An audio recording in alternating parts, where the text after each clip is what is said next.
Tí mú bàbá wa Chief Sunday Igboho sàmọ́lẹ̀ nílùú Benin. Tá a bá dákẹ́ tá a bá sọ̀rọ̀ kì í ṣe pa.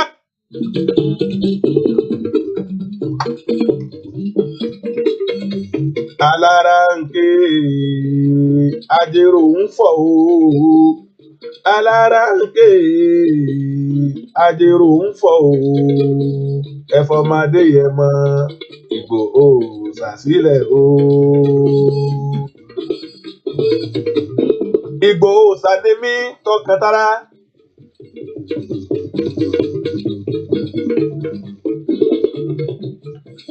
Ọ̀rọ̀ mi dèlú Benin Republic. Ó di ilé President Talon ní Benin. Alára ń ké ajérò ń fọ̀ wọ́n ní ká ẹ̀fọ́mọdé yẹn máa ń lé Igboho sà. Àkàndá Elédùmarè aláàánú mẹ̀kúnnù olóòótọ́ ìlú.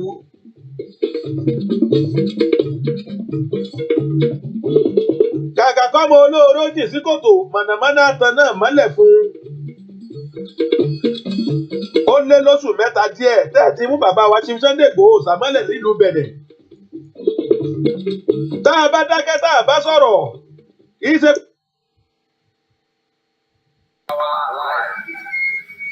We want to plead for his rendition from your captivity.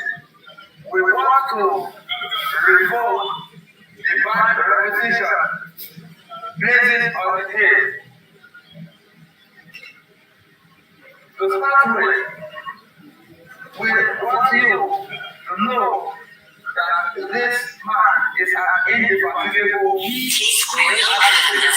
who fight for the interest of the people in community.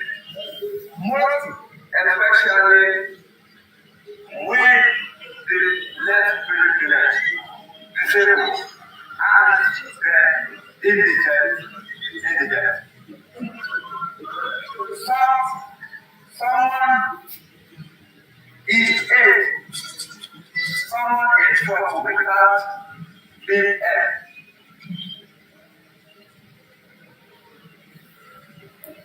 The evidence is clear that this man always keeps to the road.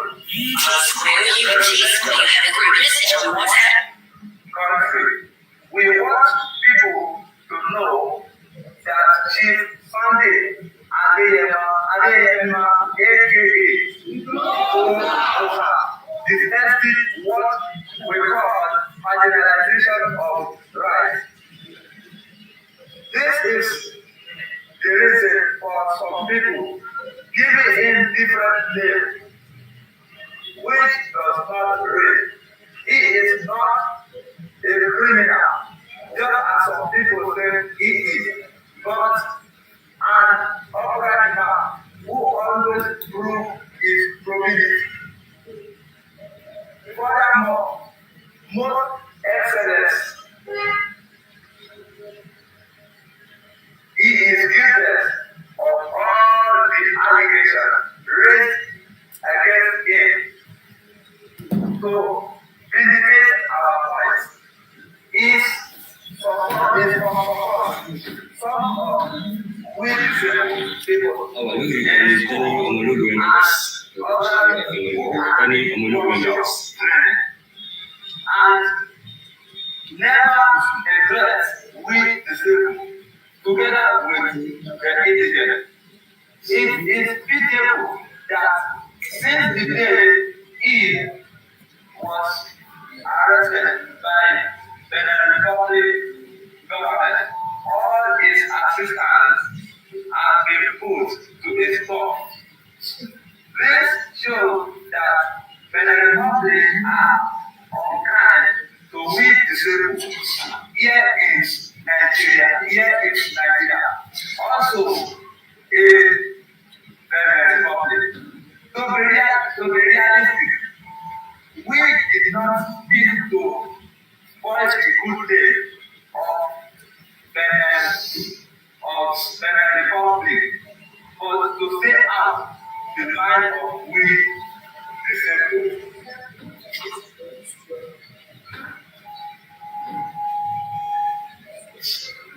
So, and to show how harmful it may be to us if this man is released, if this man is not released, it will endanger our career and other necessities of life. It will bamboozle our images and growth and development. Not ẹ máa bá wa tẹ love like wọ́n flag àwọn ẹ̀dọ̀ mi ìmọ̀ tán ṣe o èyí tó jẹ́ pé lápá lẹ́sẹ̀ tẹ́ ẹ̀ lè dìde ìrànlọ́wọ́ àwọn ọmọ yìí ti fi wọ́n sacrifice life wọn fún olóyè Sunday Igboho èyí tó wọ́n flag wọn bẹ́ẹ̀ bá tọwọ́ bọ péèjì ní tẹ́ ẹ̀ flag àwọn ọmọ yìí tẹ́ ẹ̀ fẹ́ kí wọ́n gbọ́ tí wọ́n sọ ọlọ́run aṣọ èyí náà sí òkùnkùn ayérayé tẹ́ ẹ̀ ní rí ìwọ̀n láì ẹ máa flag fún ẹnikẹ́ni tó bá sì tún gbé ọwọ́ ìbànújẹ́ lé orí péèjì tó bẹ̀rẹ̀ sí ní flag àwọn ẹ̀ tó ní tí wọ́n ń sọ òfẹ́ tó ń gbọ́ ọlọ́run máa sọ ìwé náà sínú òkùnkùn ayérayé bẹ́ẹ̀ ni ó lè ṣe ní ìnísọ̀jú bẹ́ẹ̀ àṣẹ́gun. Chief Sunday Adéyẹmọ ẹjọ́ ẹ̀yin olólùfẹ́ wa ẹjọ́ wa máa tẹ lọ́ọ̀fù láì ẹjọ́ bá wa ṣí ẹ̀wọ̀n síta àwọn tá a fẹ́ fún wọn tí wọ́n fẹ́ gbọ́ wọn. We try our best. We know is that history cannot be forgotten. Ṣé ẹjọ́ bá wa tẹ lọ́ọ̀fù láì a wà lórí YouTube tẹ́lẹ̀ ọmọ ológo wa a wà lórí YouTube tẹ́lẹ̀ ọmọ ológo wa a dẹ̀ wà lórí tẹ́lẹ̀ ọmọ ológo foundation ibẹ̀ gángan ni wọ́n ti jáde tẹ́lẹ̀ ọmọ ológo empress ẹ bá wa máa ṣí ẹ ẹ bá wa tẹ lọ́ọ̀fù ẹ bá wa ṣí ẹ. Please, we call on your support, most excellency, to be an agent for human rights protection and not to be complicit to human rights. Love. Àwọn tó ti gbé ẹ̀mí òkùnkùn ẹ̀ máa flag wọn. May we encourage your heart swiftly, most excellency. Your commitment to our yóò dà fún ìyàwó kẹ́. Will be judged. Just as how you inform your intervention on behalf of disabled, here in Nigeria, and also the great Republic of Benin. Please be assured of our support as you take to fulfill this important responsibility. Your Excellency, sir, we give you every encouragement to resist pressure to endure fundamental rights and freedom. Please, sir, accept the expression of our high esteem for the challenges you have in performing the responsibility of your office. Most excellent. Can you please write back to us with good news about the steps you have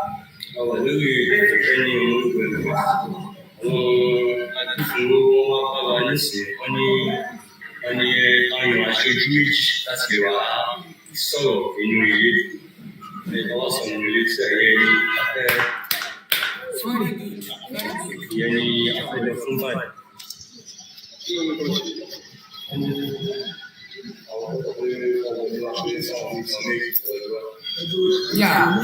Ẹ̀gbọ́n fún ìṣìyẹn tó tẹ̀lé wọn. Ẹ̀gbọ́n tó gbọ́ fún ìṣìyẹn náà. Where are because if you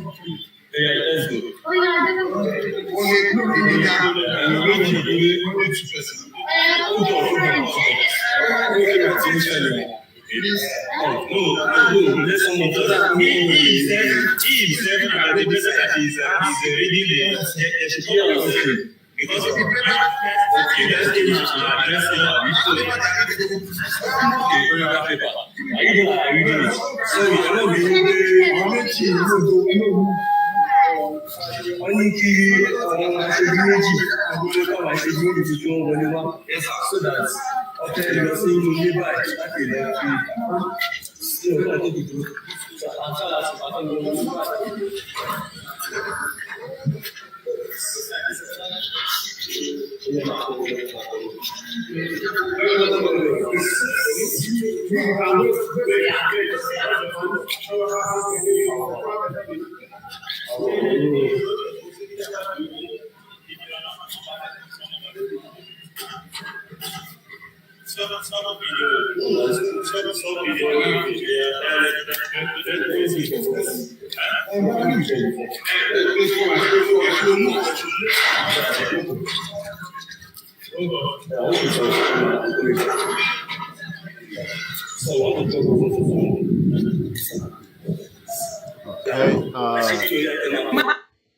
Let's come back to the broadcast and we will continue to pick up the signal from Tenny Omologo page.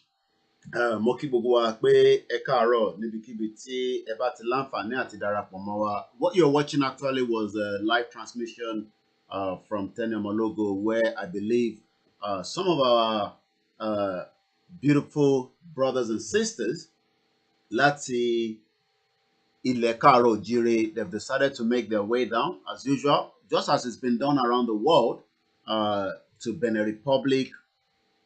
And if you're not aware, today is the 20th of December 2021.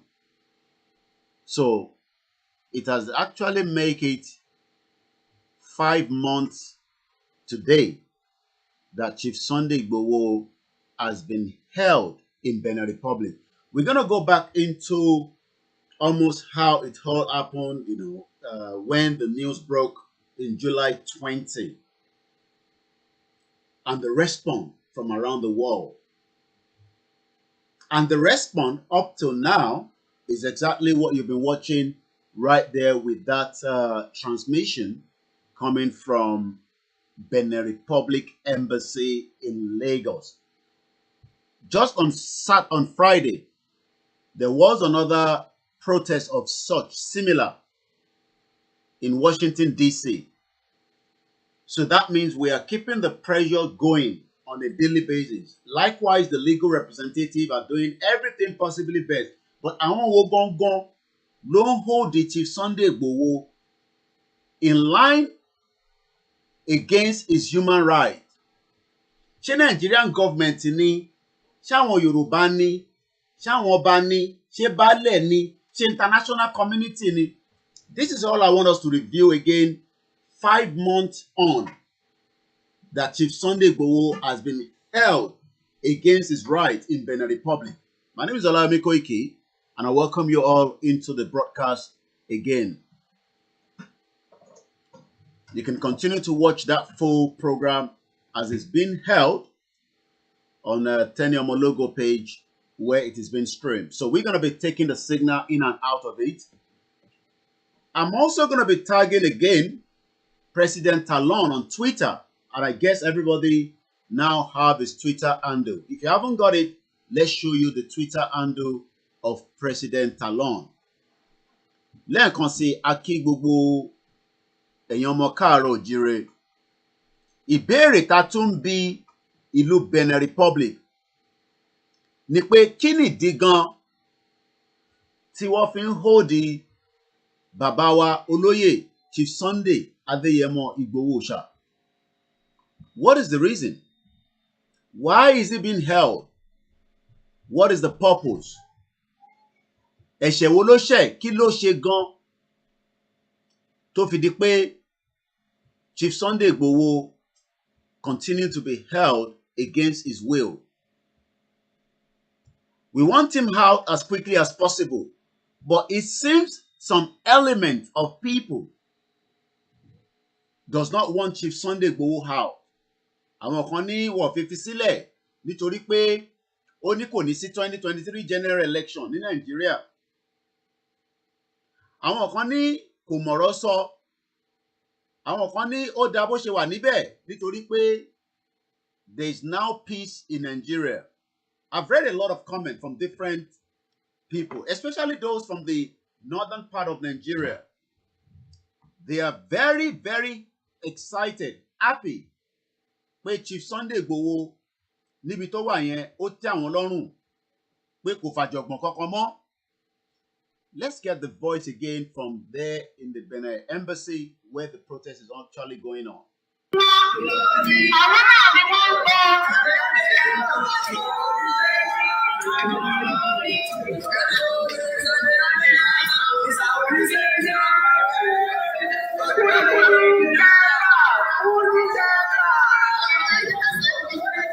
Ẹ jẹ́ ká kí wọ́n ká yìn wọ́n nítorí pé ní Nàìjíríà pé àwọn kan sì lè jáde láti sọ pé sẹ́ ànáwọn ò gbọ́ àwọn ò gbà. And you can see tá bá ń sọ pé àwọn tó ní disability challenges, it is not a crime to have those kind of challenges. But ṣé ẹ̀tọ́ wà gẹ́gẹ́ bí orílẹ̀-èdè kan láti ṣe ẹ̀tọ́ fáwọn aráàlú, including those with disability challenges?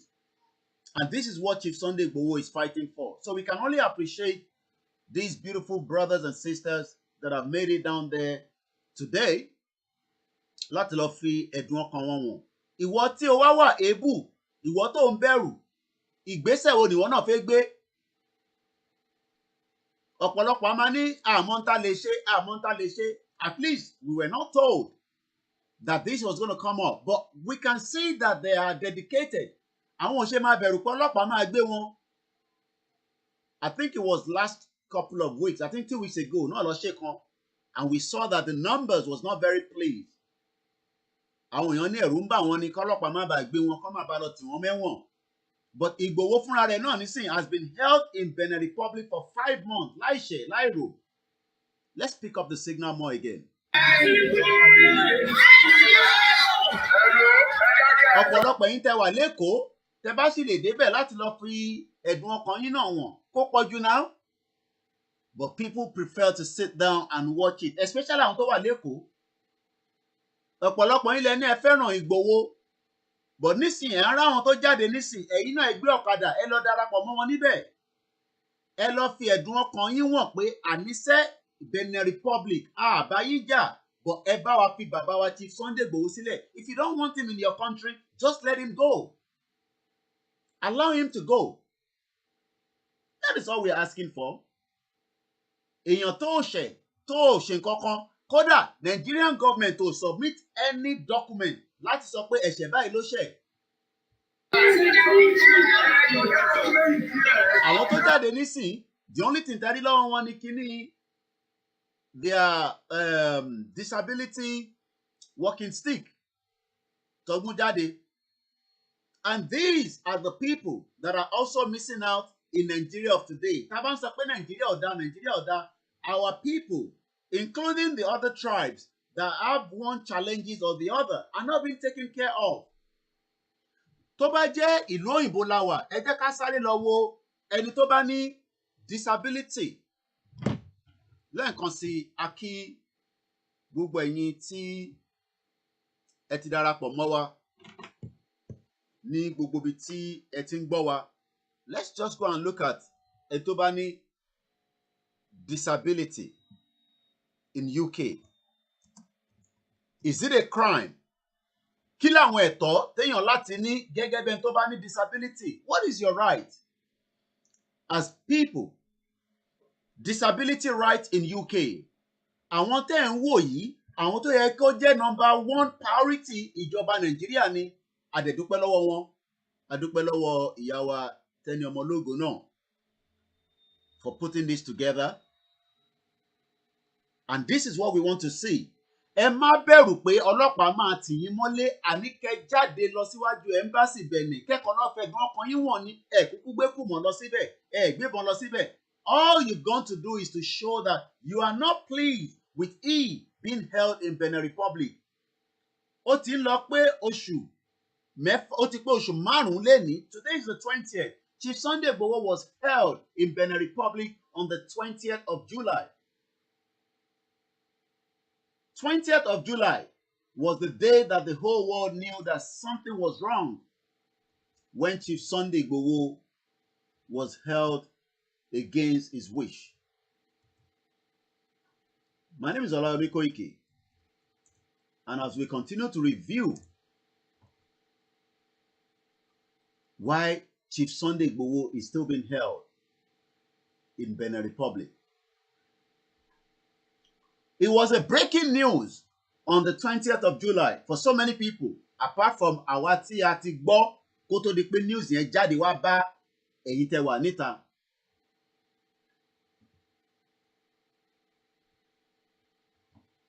Pé ní ìrìn àjò tí Chief Sunday fẹ́ rìn kọjá lọ through Benin Republic, it was held because of the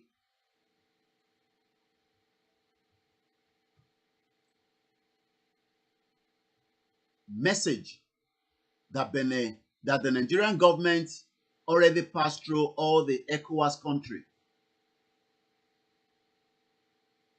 So while he was traveling with his wife to Germany on the 20th of July,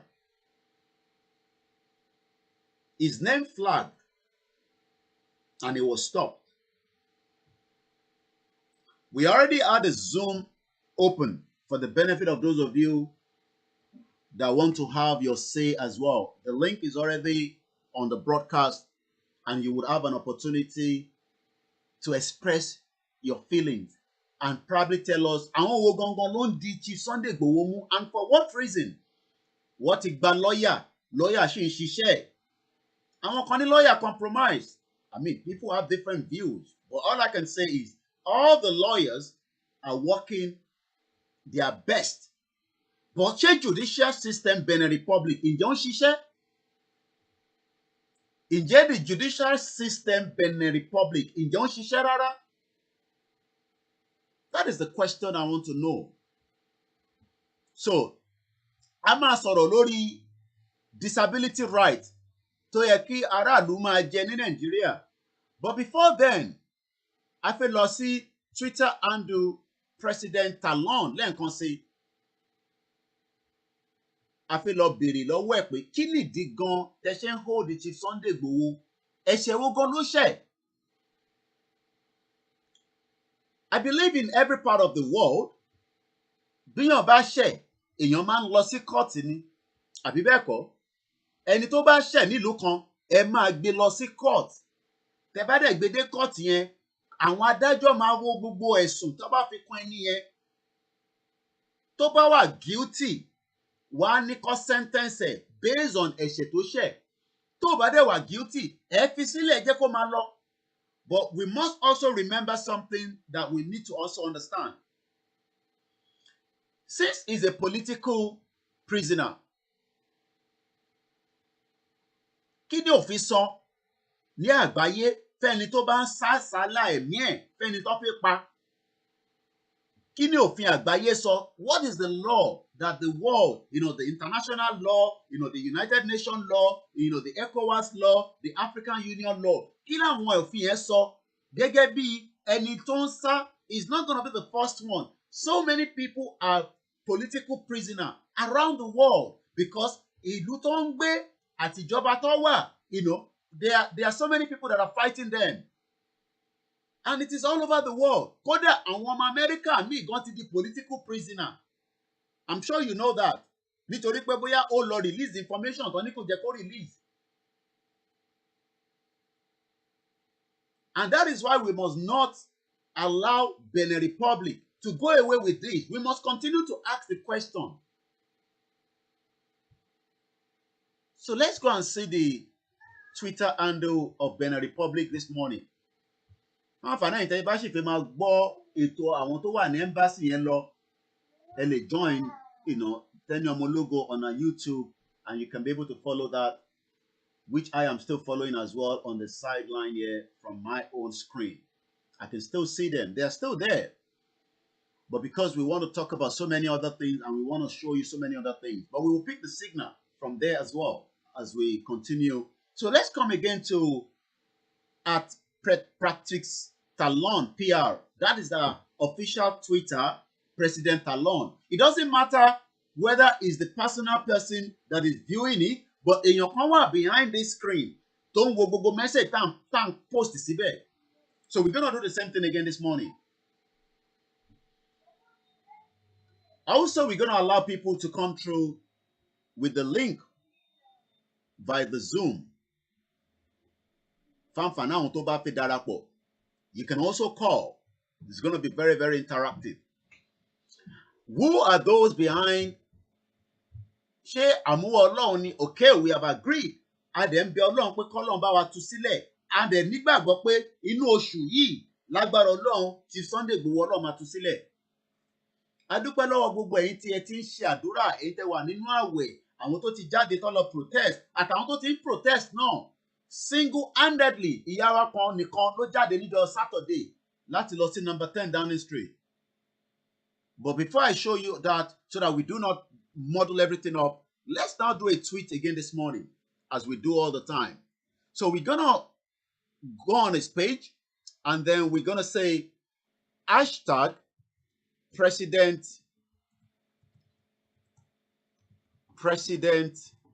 Talon, free Sunday Igboho. That is the only weapon, Tani, láti fi bàjà. That is the only power, Tani, láti fi communicate.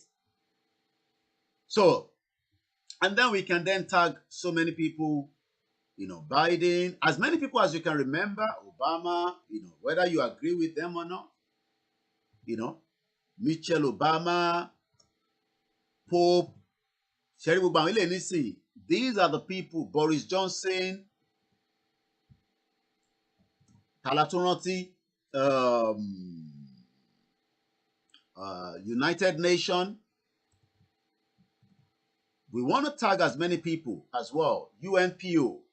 We're going to talk about UNPO today. Ǹjẹ́ ń tà ń ṣe gẹ́gẹ́ bí àwọn tó ń béèrè ẹ̀tọ́ ẹ̀ bíi Chief Sunday Igboho? Is it a crime under the United Nations? Is it a crime láti béèrè fún ẹ̀tọ́ ara pé a fẹ́ ṣe Nàìjíríà mọ́? Ṣé crime ni Chief Sunday Igboho ṣe? Amnesty International, as many people as you can remember. You can also tag some, CNN, Fox News, as many as you can remember, Sky News, as many, Omoyele Sowore, who else? As many as you can remember. Al Jazeera, okay, she works with one of the top media. As many people as you can remember, even BBC, àmọ́ pé Ottawa ni àwọn yẹn tẹ́lẹ̀tẹ́lẹ̀. So, RT, Russia TV, RT. As many as you can remember, tó bá lè gbà. And then you can still do free Igboho.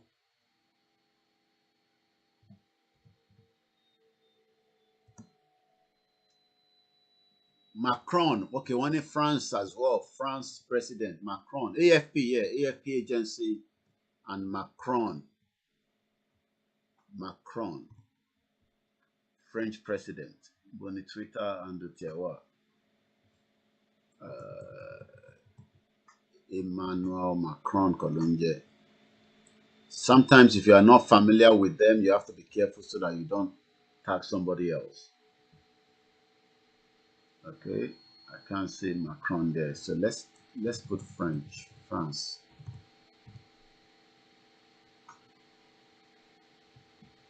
You can do as many as well. If every one of us, French embassy, okay, can do that. Canada. As many as you can remember, and then you send the tweet. So we've done that now. Again, that is the official page of the President Talon. Tí gbogbo wa tí a bá nífẹ̀ẹ́ Chief Sunday Igboho táwa náà bá ń ṣe lé ní every day kò pọ̀ jù. It doesn't cost you anything. Ìyàn kan ò ní kó lọ mówó kankan wá. Ìyàn kan ò ní kó ṣẹ́ ní kúrò nu yàrá ẹ̀. Ẹ̀yin tẹ́ ẹ̀ bá dẹ̀ ní Twitter, we can understand. Now, mo fẹ́ fi ìyá wa tí mo ní single-handedly, she was on her own láti lọ jáde on behalf of àwọn ọmọ Yorùbá àti Chief Sunday Igboho. Tí gbogbo wa náà bá ń gbé ìgbésẹ̀ yẹn, á níbi tó máa dé o. Lẹ́ẹ̀kan sí, you can still join. That rally is still going on there, as you can see. So, as you can see there, they are still out there. Ẹ̀yin tẹ́ wà ní Lẹ́kọ̀ọ́, ẹ má give excuse. Gbé ọ̀kadà, tó bá gbé ọ̀kadà láti ìgbà tó ti bẹ̀rẹ̀ program yìí, under 1 hour, ìwọ náà ti déwájú Benin Embassy, ó dà pé wọ́n ní VI lọ́wọ́. Bọ̀ ọ̀pọ̀lọpọ̀ yín, mo fẹ́ yẹ kọ́lọ́pàá lọ gbé mi o, Koiki, àfẹ́ kọ́lọ́pàá lọ gbé wa o. Àwọn tó jáde yìí kọ́, ṣé ọlọ́pàá ti gbé wọn ní bíbá yìí nísìn? So, let's come back here. Mo fẹ́ fi ìyá wa yẹn wọ̀nyí. 5 months, Chief Sunday Igboho is held in Benin Republic. Can you see? Look at this, our beautiful mother. Can you see her? Àwọn nìkan ló jáde níjọ́ Saturday. I think this is Saturday or Friday. Yeah, Saturday, I guess.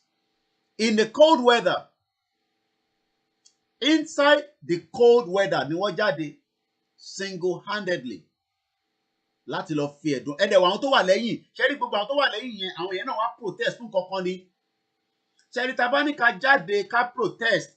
I mean, I'm not talking about àwọn òlú kan tó yẹ pé a lè compromise ẹ̀. Inú Dubai nísìn o lè protest ní Dubai. I don't know other countries. But àwọn òlú tí wọn náà ti lè protest. Ẹlòmíì ṣì ń dúró kọ́ organize big protest. As we speak now, àwọn èèyàn ti jáde ní Germany láti lọ sí embassy Benin Republic ní Germany. Gbogbo embassy tí Benin Republic bá wà, tẹ́ bá ti pè àwọn méjì mẹ́ta tó bá dá yín lò, ìwọ nìkan náà dá lọ, kó take picture rẹ, kó ṣe bí 10 minutes níbẹ̀ ni, 1 hour níbẹ̀ ni, and you have done your own part. Ṣebí gbogbo ala nífẹ̀ẹ́ Chief Sunday Igboho. So tá bá ní a nífẹ̀ẹ́ tí wọ́n lè dé mọ́lẹ̀ ní Benin Republic, ẹ̀tọ́ tiwa ni pé àwa tá wà níta, àwa la máa lọ gbìjẹ́.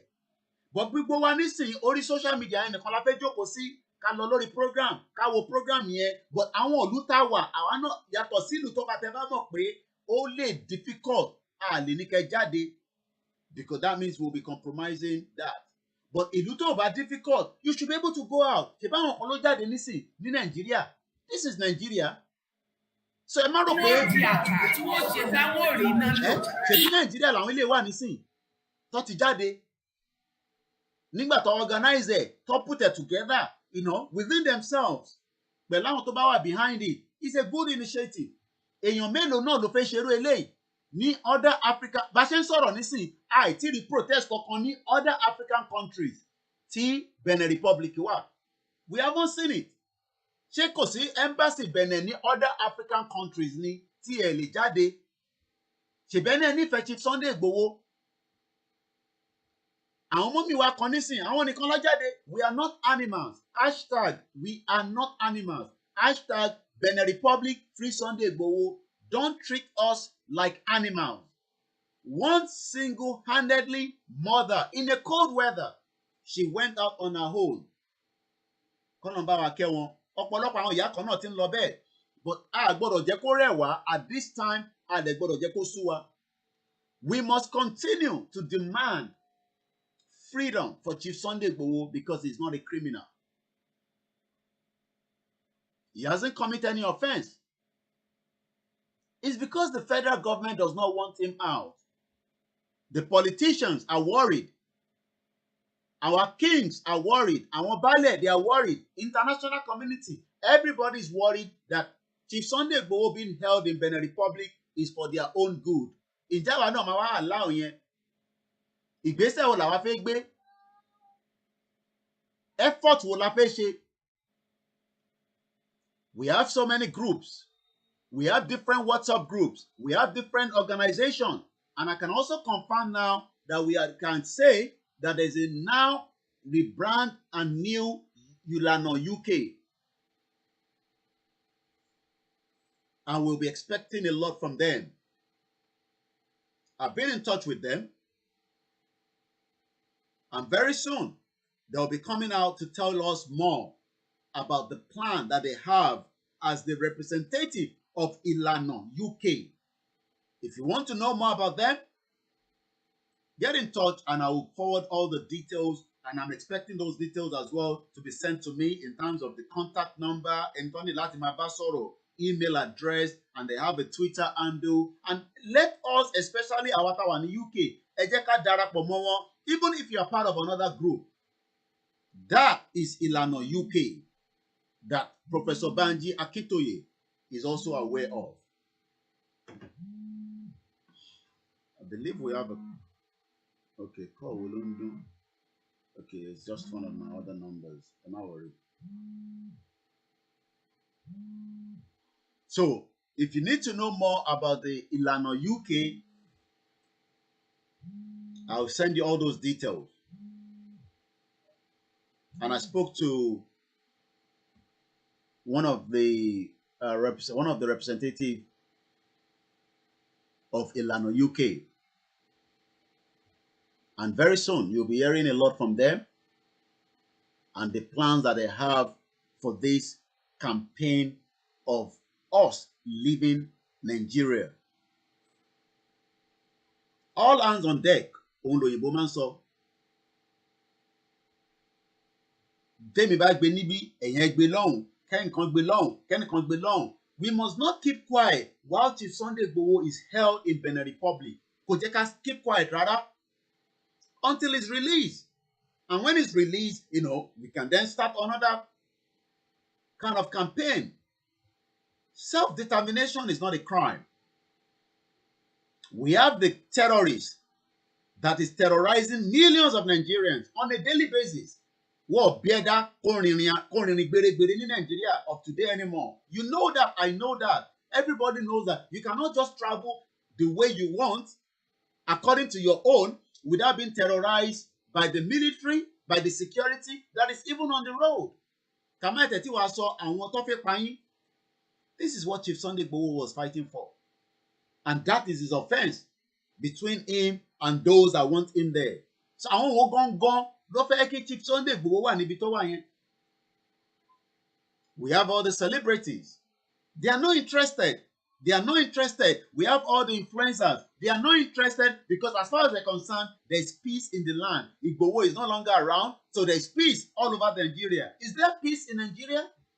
Ǹjẹ́ ìgbádùn wà Nigeria as of today? So for those that are thinking that because Igboho has now been held in Benin Republic, there's peace in Nigeria. Can you tell me that there's peace in Nigeria when 42 Nigerians were burnt alive? Do you understand what that means? Wọ́n sun wọ́n láàyè in Sokoto, 42, including children. 42 Nigerians, whether they agree with Yoruba nation, with Biafra nation, with Arewa nation, with whatever nation, but they are Nigerians and 42 of them were burnt alive in Nigeria. Ṣé Igboho ló burn wọn alive? Is it not after they've held Igboho in Benin Republic? We still have so many crimes that has occurred with different timelines that you can easily type in on your social media, on Google, and type in Nigeria terrorist country. Is number 3. You might not want to believe it, but that is the score sheet of Nigeria. As of today, nothing has changed. But let's hear what you were told when they were coming in during their campaign. Let us listen to them. This is what they told you. We will strive to secure the country and efficiently manage the economy.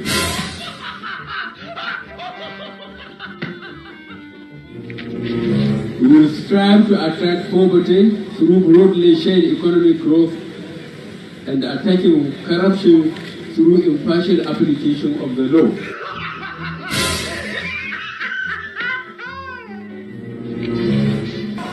We will turn Nigeria to a position of international respect through patriotic foreign policy.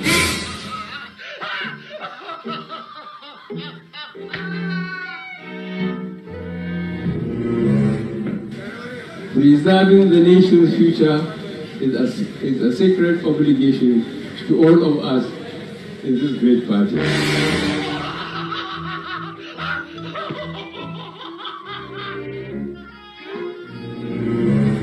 Shall we at home continue to live in a condition where the power-holding company and its successors seem only to have the power to hold us in darkness?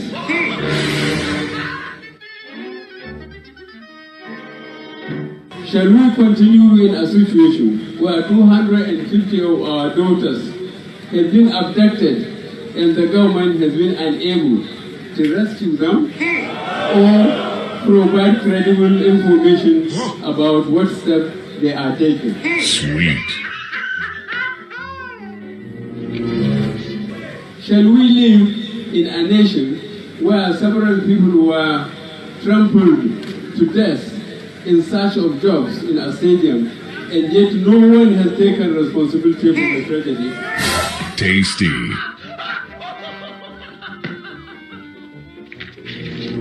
You are first and foremost a Nigerian in my eyes.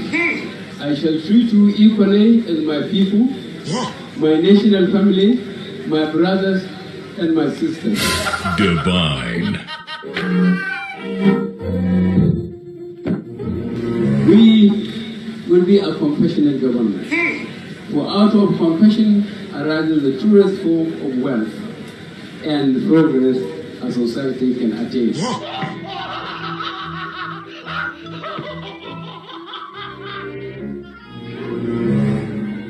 Just as APC stands as a new party for a new Nigeria, our government will institute new policies to realize the new Nigeria.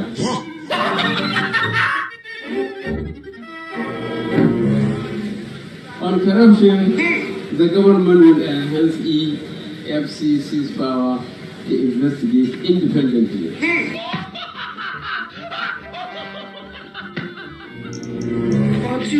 Pregnant and poor women and children should be entitled to basic health care.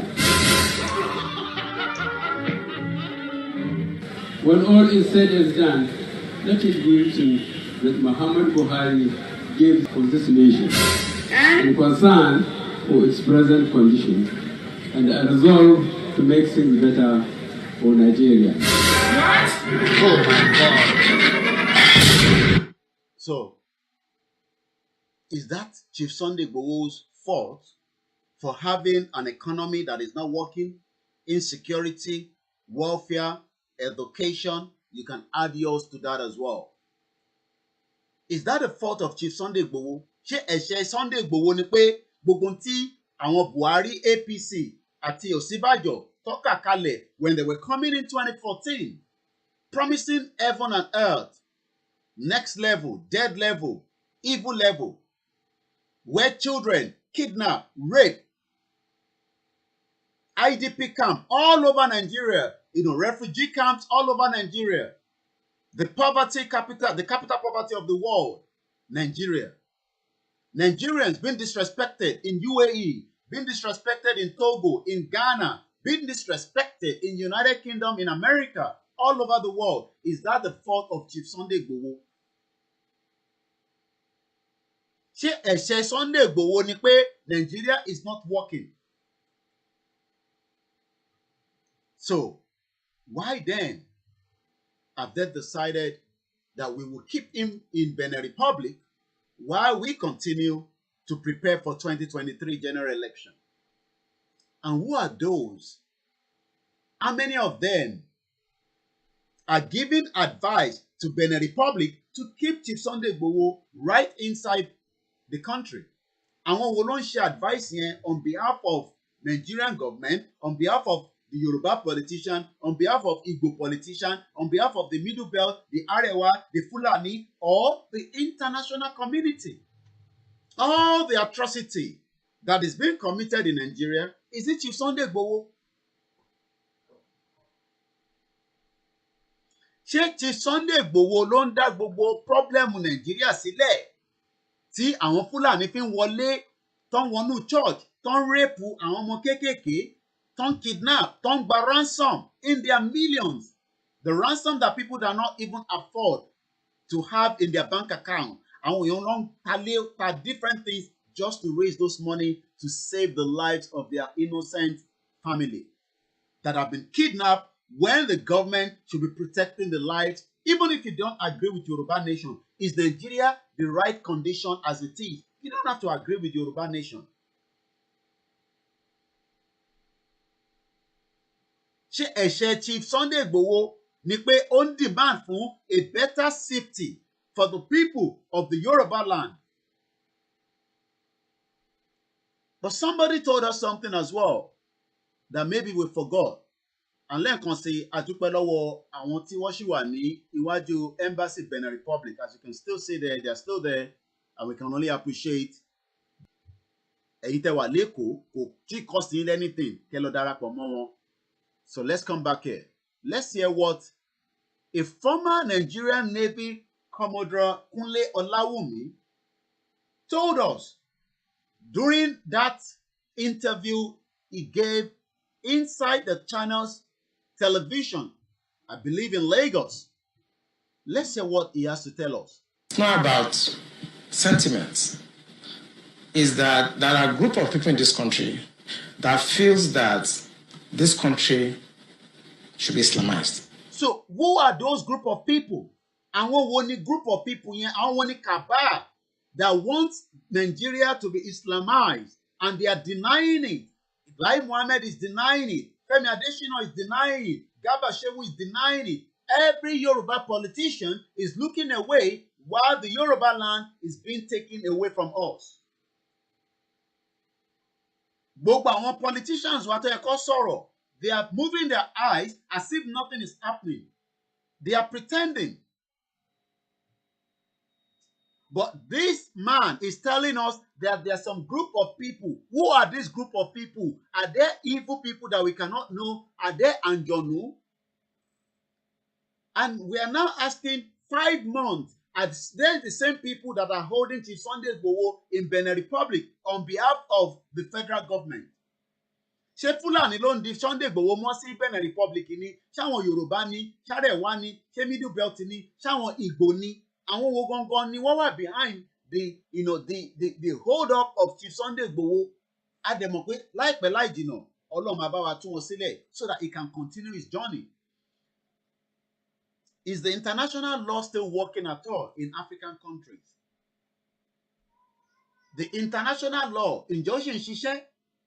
Among all the among all the African countries, whether it's Benin Republic, Togo, Ghana, Kenya, South Africa, Rwanda, Uganda, Ivory Coast, Sierra Leone, Libya, gbogbo African countries, is there a law that is still working that we can say it is working? And if those laws are not working under international law, so what should we do more to make sure that Chief Sunday Igboho is released? Because as far as we know, he hasn't committed any offense.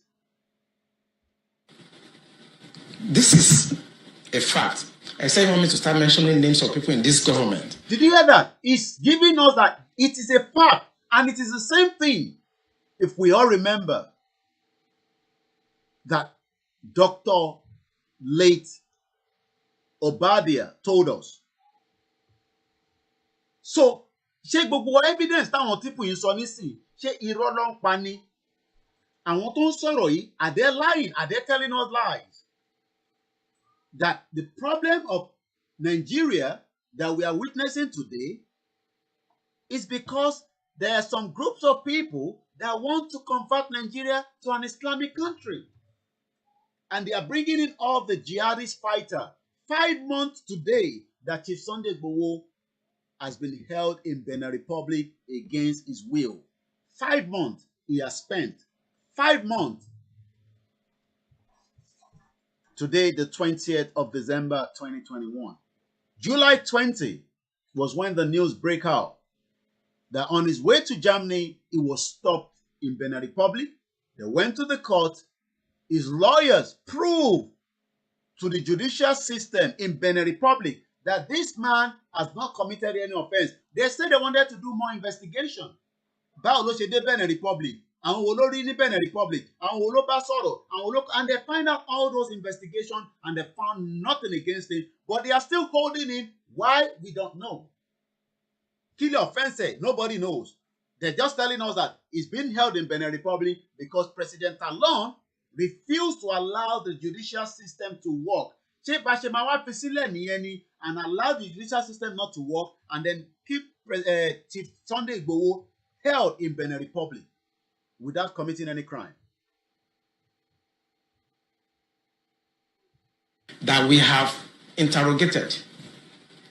I was a member of an interrogation team. This man is even telling us that òun wà lára àwọn tó jẹ́ interrogation team.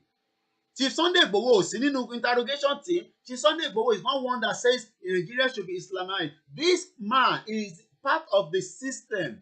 He works with all the president according to his own word. But yet, the Nigerian government is protecting the real terrorists and then decide to tell Talon to keep Igboho in Benin Republic until when? Nobody knows. And I've interrogated a very high-ranking member of this government. He's telling us that an high-ranking official of this government, just as Obadiah, remember him? Again, we appreciate this, our mother, single-handedly on Saturday. Protest, one man standing. We are not animals. Hashtag we are not animals. Hashtag Benin Republic, free Sunday Igboho. Don't treat us like animals. Let's hear from Obadiah as well. The late Dr. Obadiah. Remember his own interview as well. Remember what he told us. He's now gone, but we will continue to remember him. Once again, a very good morning. 5 months today that Chief Sunday Igboho has been held in Benin Republic. Remember what Obadiah told us as well. Let's hear what he has to say. And let me make some revelations, because some of us also have our own intelligence networks. Okay. Just as Comrade Kunle Olawumi was telling us that he interrogated people that are still in this government. So if we have people that are still in this government that were interrogated for a lot of atrocity, terrorist crime. Why is it that it is Chief Sunday Igboho that is being held and all the Yorubas, all the celebrities, all the artists, Chief Sunday Igboho, every one of them know him very well. But nobody is speaking out that there is an injustice being committed. But for them, they are happy that Chief Sunday Igboho is in Benin Republic, and that means Nigeria is in peace. But as of some weeks ago, 42 Nigerians were burnt alive, death inside Nigeria. 42, including children. Do you understand the magnitude of somebody being burnt to death, knowing that they are going to die in that vehicle and they haven't got any means for anybody to rescue them? In Nigeria of today, 42. There's genocide currently happening in Nigeria. There's crime against humanity, and the whole world is keeping quiet. Can 42 people be killed, burned to death in UK, and this whole world will not go against what has happened? Can 42 people be burnt alive in America and nobody says anything? Can 42 people be burnt alive in France? Can 42 people be burnt alive in Canada, in Germany, in Italy, in any part of the civilized world? Ǹjẹ́ wọ́n lè pa 42 people kó sun wọ́n láàyè and nothing is going to happen? No news in the world is talking about the genocide happening in the southeast of the country, in the southwest of the country, in the northwest and the northeast of the country, where people are being killed on a daily basis. Nobody's talking about that. That is not what Chief Sunday Igboho was doing. These are being committed by the criminals that the terrorist government is protecting, and nobody is saying anything. Not even all the influencers in Nigeria. They are not interested. They are more interested about the Christmas that is about to come through now. Nobody is saying anything. Gbogbo wọn dákẹ́ pátápátá bí ìgbà tí wọ́n tẹ̀ mọ́ tó ń lọ rárá, like as if Chief Sunday Igboho is nothing. Gbogbo wọn pátápátá, they all cry. They are scared of the government. Oh, come on back, gbé mi lọ, just as they're taking to Laoyo. Over 20 days plus now, we do not know where that man is. The dead body of Adogon and Alhaji Fatai has not been released. The crime against humanity committed on all the 12, including Lady K, has not yet been resolved. But every part of Nigeria is pretending. EndSARS, we do not have justice as I speak to you right now. So many killings. Ojigbo, as we speak right now. Nnamdi Kanu being held. Omoyele Sowore, and people think Nigeria will continue as it is. It's just a matter of time. All this crime is happening in our eyes. In 21st century, 42 people were burnt alive, and the whole world is moving quiet as if nothing has happened. 17 innocent Nigerians were killed in Lagos. So many lives, as we speak right now, being put labeled as IPOD, are being held incommunicado. We don't even know where they are. Some of them have been killed, slaughtered. There are so many crimes committed in Nigeria today that it will take years to unravel those crimes. But everybody thinks it's just going to be going like that. Let's hear more from now the late Dr. Malafia. He has been killed. But before he died, he told us what he knows on this government. He gave us the information that we should be talking about on a daily basis. He told us that there is a crime of war that is being put together by people that he spoke to. But people are saying that it is KOIKIMEDIA that wants to bring war to Nigeria. But this man that is well known, he was a former deputy governor and Oxford University graduate. Oxford, do you know what Oxford is? You think Oxford is all this your university in Nigeria? Oxford, he said, we don't talk nonsense. If people like him talk, they don't talk nonsense because he knows what he's talking about. But because you don't believe in KOIKIMEDIA, you are waiting for CNN, you are waiting for BBC, you are waiting for Al Jazeera to tell you that Nigeria is a crime scene. You are actually waiting for those big media outside Nigeria to tell you that Chief Sunday Igboho, 5 months being held in Benin Republic, is a crime against humanity. You are still waiting. DJ Switch has literally had to run away from Nigeria. Almost every innocent Nigerians are now running out of Nigeria so that they can have freedom to speak. But everybody thinks that we are the problem of Nigeria. Everybody's pretending. Everybody, they are pretending. Our governors, they are pretending. Our senators, they are more concerned about 2023 because Chief Sunday Igboho sọ pé kò ní sí 2023. So for them, they prefer him to be in Benin Republic than to be outside. And that is why Chief Sunday Igboho is still being held in Benin Republic. Because tó bá jẹ́ pé gbogbo àwọn Yorùbá politician yẹn dìde tó bẹ̀rẹ̀ sí sọ pé àníṣe bá àtẹ̀ láìkí Igboho ẹ fi Igboho sílẹ̀. But they are not, because they think that they can control the minds of millions of Yoruba. But when the Yoruba stand up for Chief Sunday Igboho, nobody should complain. Nígbà tí gbogbo àwọn ọmọ Yorùbá bá dìde tán láti support Igboho, then all the Yoruba politicians must not complain, because now they refuse to say nothing about Chief Sunday Igboho being held when there's real criminal moving around across the length and breadth of the Yoruba land, the southeast, the northwest, and committing crime against humanity. Genocide is being perpetrated as we speak on a daily basis. But all the Yoruba politicians, every one of you are keeping mute. You are keeping quiet as if nothing is happening, but it's just a matter of time. Free Chief Sunday Igboho is what we are demanding now. Let him go. He is not a criminal. Allow him to continue with the journey. Free Igboho. We have met with some of the bandits. We have met with some of their high commanders. One or two who have repented. They have sat down with us, not once, not twice. They told us that one of the northern governors is the commander of Boko Haram in Nigeria. Boko Haram and the bandits are one and the same thing. They have a sophisticated network. During this lockdown, their planes were moving up and down as though there was no lockdown. Moving ammunitions, moving logistics, moving money, and distributing them in different parts of the country. They're already in the south, in the rainforest of the south. They're everywhere. Did you hear that?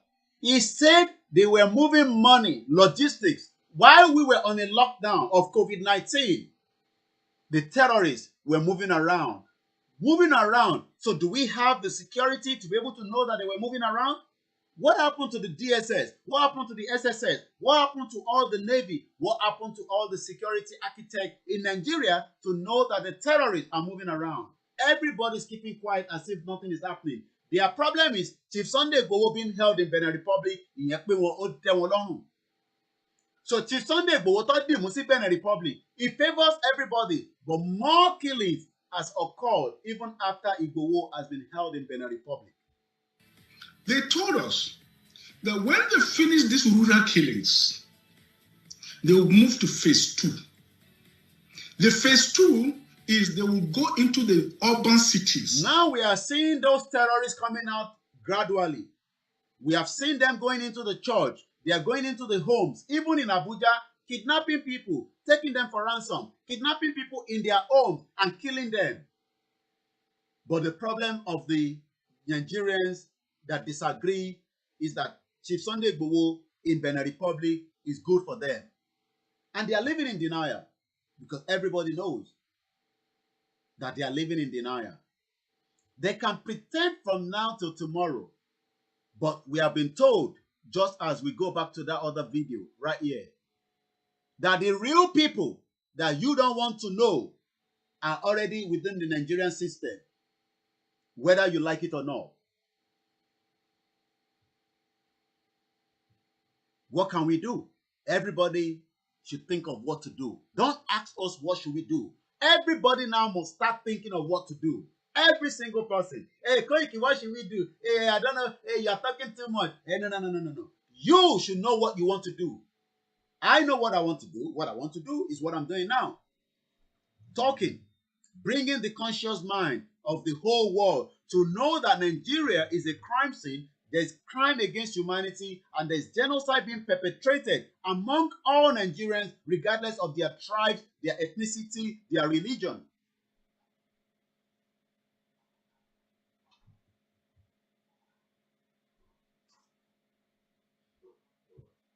In 2007, 2008, on the issue of Boko Haram.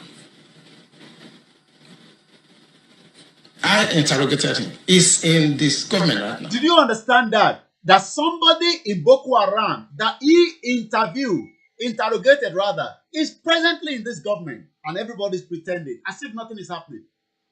So, I am tired.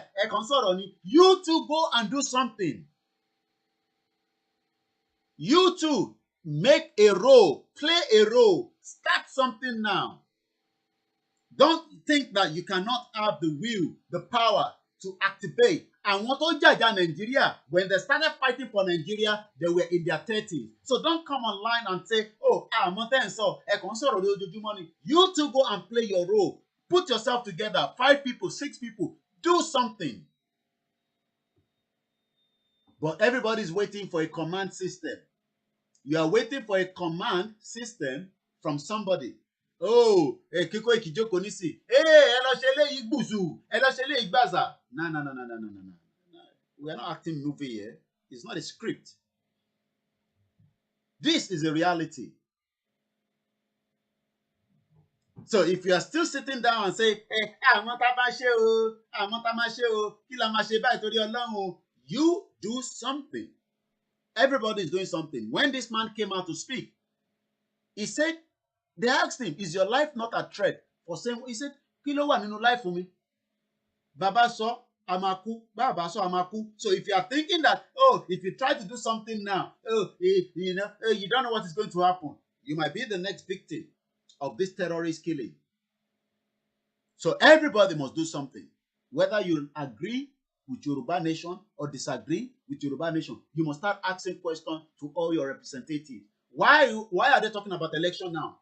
When there's insecurity in Nigeria, when there's terrorists being protected, oh, you are waiting until they kidnap one of your family, and then you come on social media, you are begging for money, you are begging for assistance.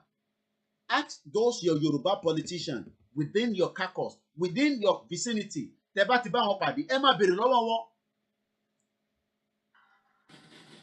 what was the issue? Boko Haram. And this senior officer was actually let go because... Again, Chief Sunday Igboho judicial system is no longer working. So when they is the lawyer, the lawyer has done everything. The lawyer has done everything. President alone is the only person that have the final say to release Chief Sunday Igboho, and that's where we are. Talon gongon di Sunday Igboho. So forget about judicial system. It's all the African countries. They are all the same. The judicial system, okay, Nnamdi Kanu was in court. They don't bring him to court. Who do you think is behind that? Change in Nnamdi Kanu's outfit. They refuse to allow Sowore to go. They refuse to. Who do you think is behind that? Is it the judicial system? Is it not the same thing in Nigeria? So it's the same thing happening right now in Benin Republic. So the man holding Chief Sunday Igboho is President Patrick Talon of Benin Republic. It's just as simple as that. That's the final say. So forget about any judicial system. Judicial system is not working in that shit old country. So anytime kini lawyer ṣe, kini lawyer fẹ́ ṣe, kini lawyer fẹ́ ṣe. The lawyer has put everything to the judge, to the judicial system. He should have been released that same night when they couldn't find anything. But rather, they sent him back there and kept him in Benin Republic. 5 months today for an offense he has not committed. For a crime he has not committed. He was found culpable. But right now he's in the government. You see, we must say the truth, because if you don't, this country is going down the precipice. Did you hear that? We must say the truth. But nobody wants to say the truth. Yes, Nigerian people still don't want to wake up. They are living in denial. They are all living in denial. I am safe in Lagos. Do you remember that young man? Or no, well, not young man. That man that was stabbed in his neck. As we speak right now, nobody knows who stabbed him. Hausa lo pani, Yoruba lo pani, Igbo lo pani. Remember, they stabbed him in the neck. He made his way, tried to call his wife, but he eventually died. He was riding his bicycle. He died in Lagos. So those of you thinking that, hey, Konide Lagos, so Konide Ogun State, well, that's fine. We pray so. But we have already been surrounded and everybody is living in denial. continue to live full as if nothing is going to happen. Adúpẹ́ lọ́wọ́ gbogbo àwọn ọmọ tí wọ́n jáde lọ sí Benin Republic lénìí. We appreciate them and we appreciate those that work behind the scene to make that happen. We have been set back more than 60 years. Did you hear that? Nigeria have been set back more than 60 years. So that means Nigeria is still like a 1-year-old baby. Because if we are 61 years old and we have been set back 61 years, do you understand what that means?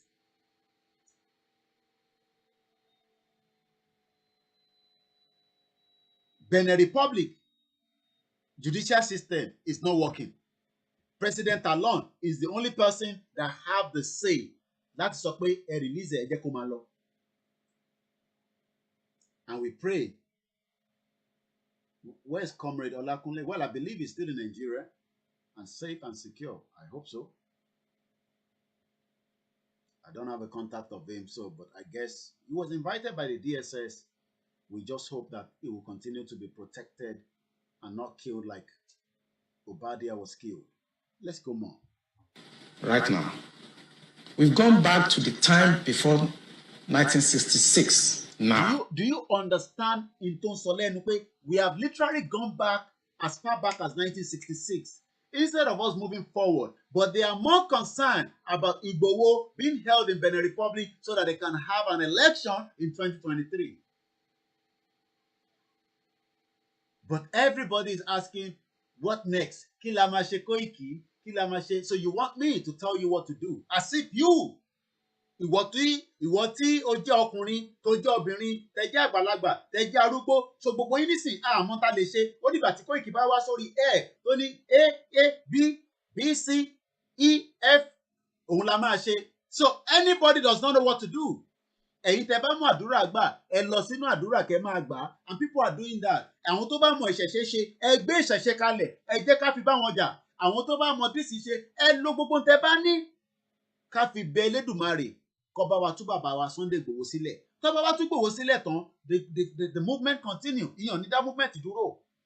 But Igboho must be released this month. Igboho must be released. Ó ti pé oṣù 5 láìṣẹ̀ láìrò tí wọ́n ti dì mú. But everybody is living in denial. Everybody is pretending as if nothing is happening. Everybody in Nigeria today is pretending as if nothing is happening. Tẹ́ bá wo àwọn celebrity, they believe that Nigeria is fine now. Tẹ́ bá wo àwọn tó ń kọrin, Nigeria is fine now. Tẹ́ bá wo àwọn influencer, Nigeria is fine now. Tẹ́ bá lọ sórí Instagram, tẹ́ bá lọ sórí Twitter, all these individuals, all the ambassadors in Nigeria representing their countries believe that Nigeria is doing fine and there's no problem, according to them. So àwa nìkan là ń rí problem. So you are telling me that the American government does not know that Nigeria is not working. You are telling me that Britain does not know Nigeria is not working. France, Germany, Russia, Italy, Germany, Canada, India, Pakistan, all these countries all have ambassadors, including all African countries in Nigeria. But as far as they're concerned, Nigeria is working. Àwa tá kàn pariwo ni pé Nigeria is not working. So everybody is living in denial.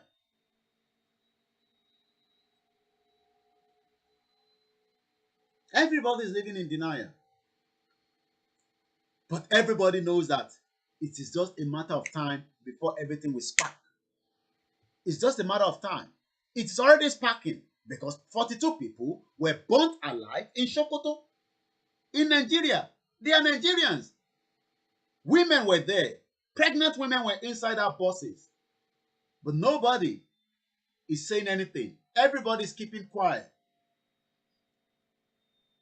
And all these countries, let me tell you something.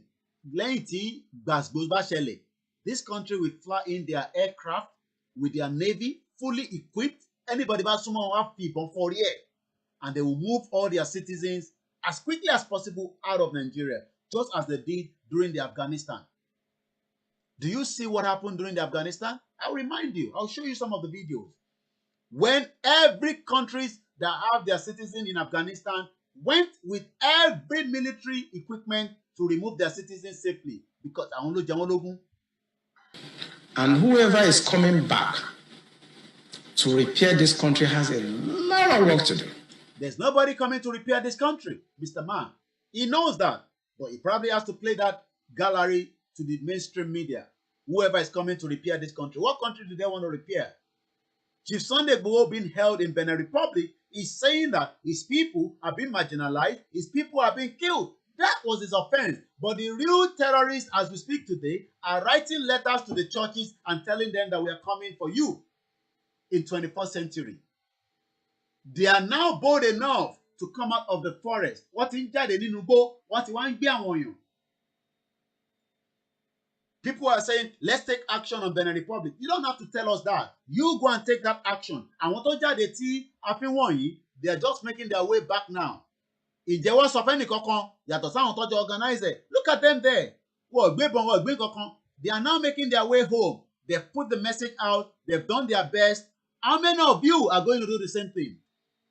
Àfi kẹ́ sọ pé yẹn, let's take action. Let's take action. Let's take action. This is action. Action àwọn ilé lọ take. And we can only say thank you very much, to Tenny Omologo and all our team that I believe work behind the scene for the successful outing of these people. What is it? What is the action? Action lélẹ́yìí náà. Ẹ̀yin ọ̀lẹ ọkùnrin tẹ́ wà nílé, ẹ̀yin ọ̀lẹ ọkùnrin, ẹ̀yin ọ̀lẹ obìnrin, àwọn èèyàn ló jáde tó ní disability challenge tó ṣe action náà lélẹ́yìí. Action lélẹ́yìí. Àwọn tó ṣe léyìí nísìnyí, I didn't know when they were going to do it. Èmi náà tán bẹ́ẹ̀ náà ṣe tán tẹlifíṣàn yín àbí YouTube yìí lèmi náà ṣe rí. I was not told, I was not aware, but at least they're talking action lélẹ́yìí. Ẹlòmíì ṣe Koiki kí la máa ṣe nísìnyí o, ìgbésẹ̀ wo la máa, ẹ̀yin náà take action, ẹ lọ take action. Action kan lèmi take lójoojúmọ́ by coming out to speak to the people. So when people say action will have to take, you are wasting time by asking those questions in December when Chief Sunday Igboho is now being held against his will after 5 months in Benin Republic. Tó bá dá sí Yoruba nation, ṣé Nigerian government máa lè mú ni? Ẹ fi pé tí Chief Sunday Igboho bá dá sí Yoruba nation, ṣé máa lè mú ni? Wọ́n ní lè mú now. I'm a live normal life. He will probably have been to Germany or Canada or America or UK or any part of the world that he would love to visit. Wọ́n ní máa lè mú now. So ìtàn ṣe dèmú mọ́lẹ̀ ní sí ni pé ó ń jàjà fún wa, èyí kan sì wá ń béèrè pé kí la máa ṣe Koiki, èmi lẹ́ ń béèrè lọ́wọ́ ẹ̀ ní láti béèrè lọ́wọ́ mi náà. Kólúkálukú lọ ṣe ń tẹ́ bá lè ṣe ká lè fi gba Chief Sunday Igboho sílẹ̀.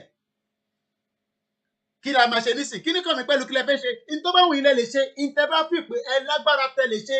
Àwọn kan ló jáde nísìn tí wọ́n lọ protest níwájú Benin Republic. Lẹ́kọ̀ọ́ náà ni kò ṣe pé ní Benin. Kí la lè ṣe? Kí la lè ṣe? Èmi lẹ́ ń béèrè pé kí la lè ṣe? Ìtẹ́mi máa ṣe lèmi tí ń ṣe yìí. Èmi dẹ̀ ṣì ń gbìyànjú. Ìwọ náà lọ ṣe tó bá lè ṣe. Tó bá dẹ̀ mọ̀ pé ò lè ṣe, rán àwọn èèyàn níṣẹ́. So don't come and say, Koiki, what should we do now? Ẹ̀yin náà gbọ́dọ̀ yín papọ̀ ṣe gbogbo ilé wa nínú group. All these different groups. Anyway, I keep saying, I've been taking myself out of some of the groups because as far as I'm concerned, those groups are not functioning. That's all I can say. Akọ̀ṣì group lọ rẹpẹtẹ WhatsApp group all over the place. WhatsApp group. And now, à ń bẹ̀rù ni o. But bẹ̀rù ìjọ́ tí Fúlàní bá gé yín lórí. Tó bá kí àwọn èèyàn mọ́lẹ̀, wọ́n lọ sínú church, wọ́n disvirgin ọmọ méjì. All groups, different WhatsApp groups. You just find yourself, in a group. Akọ́mọ kí náà ṣe nínú group yìí. All we do is, ẹ̀yin ò mọ̀ pé àwa tí irú àwa nísìn, bẹ́ẹ̀ bá send a video kan, about almost 100 people are sending that same video to me. That's what people don't understand. Okay, Mr. Koiki, kí ló dé ṣe kúrò nínú group wa? Because you are all sending the same message to me. Am I send it as a group? Am I send it as individual? We agree. We are not saying that these messages are not important. But what I'm saying is we are receiving multiple same message, single, from almost all over the world. And those groups now are not doing any effort. All different African countries, láti ní Yoruba nation. Èyí tẹ́ bá mọ̀ pẹ̀lú jáde, ẹ lọ gbàyè lọ́wọ́ ọlọ́pàá ìlú tẹ́ wà pé ẹ fẹ́ ṣe peaceful protest. Tẹ́ ẹ bá ti gbé kúmọ̀, tẹ́ ẹ bá gbé bọn. Let's hear more from Comrade Olawunmi. This country has never been polarized, so we cannot run away from it. We have never been this much polarized. I'm a federal person. My mind is federal. My brain is federal. My loyalty is federal. I do things for the federal government. They kill, they do things for the federal government. And that's why we are where we are today. He is part of those that brought Buhari, this man, Babaten Woy. I went to America. I went to speak with the Congress. I went to do that.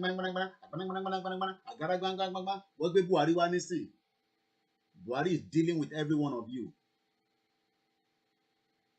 Our abroad, but we are concerned that Chief Sunday Igboho being held in Benin Republic. Tó bá dá sí Yoruba nation. Tó bá no, àìmọye àwọn tó lówó bíi Chief Sunday Igboho, àìmọye àwọn tó lágbára bíi Chief Sunday Igboho. They dá sí Yoruba nation now. Rather, they're probably using their agbára, to work with the Yoruba politician to keep them in power. Gbogbo àwọn Yoruba politician ló ní gbogbo àwọn babaláwo, àfáà, pastor. Gbogbo wọn ló wà lórí payroll wọn tó ń san salary fún. Wọ́n ti mọ ìtàn fún wọn every month. Èyí tó máa ṣàdúrà ọjọ́ weekend. Èyí tó máa ṣàdúrà end of the month. Èyí tó máa gbẹran. Èyí tó máa gbàgbó. You think all these things don't happen? You think all these things don't happen? So all the Yoruba politicians have corrupt every sector in Nigeria. So tẹ́ bá ní ẹ fẹ́ lọ báyọ̀ kan, wọ́n ti corrupt ẹni yẹn. Àfi bí a few àwọn tó jẹ́ wòlíì tó dúró tán. Tó dúró pẹ̀lú tọkàntọkàn pẹ̀lú tẹ̀mí. Pé àníṣe ilẹ̀ Yorùbá máa dá dúró.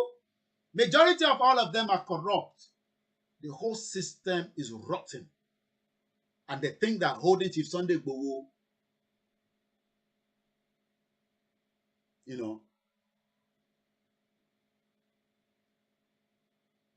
ṣé ẹ ṣe ń ṣẹlẹ̀ nísinsìnyí?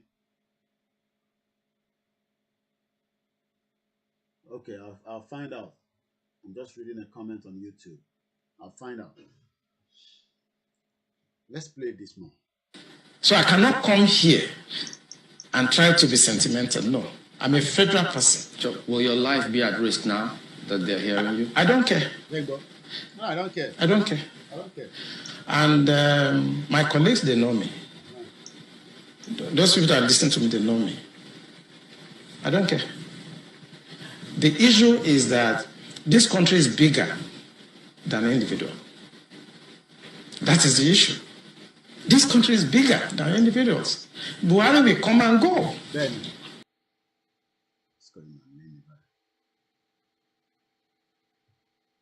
I hope we're still on. Okay, we're still on. We're still on. All right, let's continue. So I'm going to mute my mic just for a few minutes.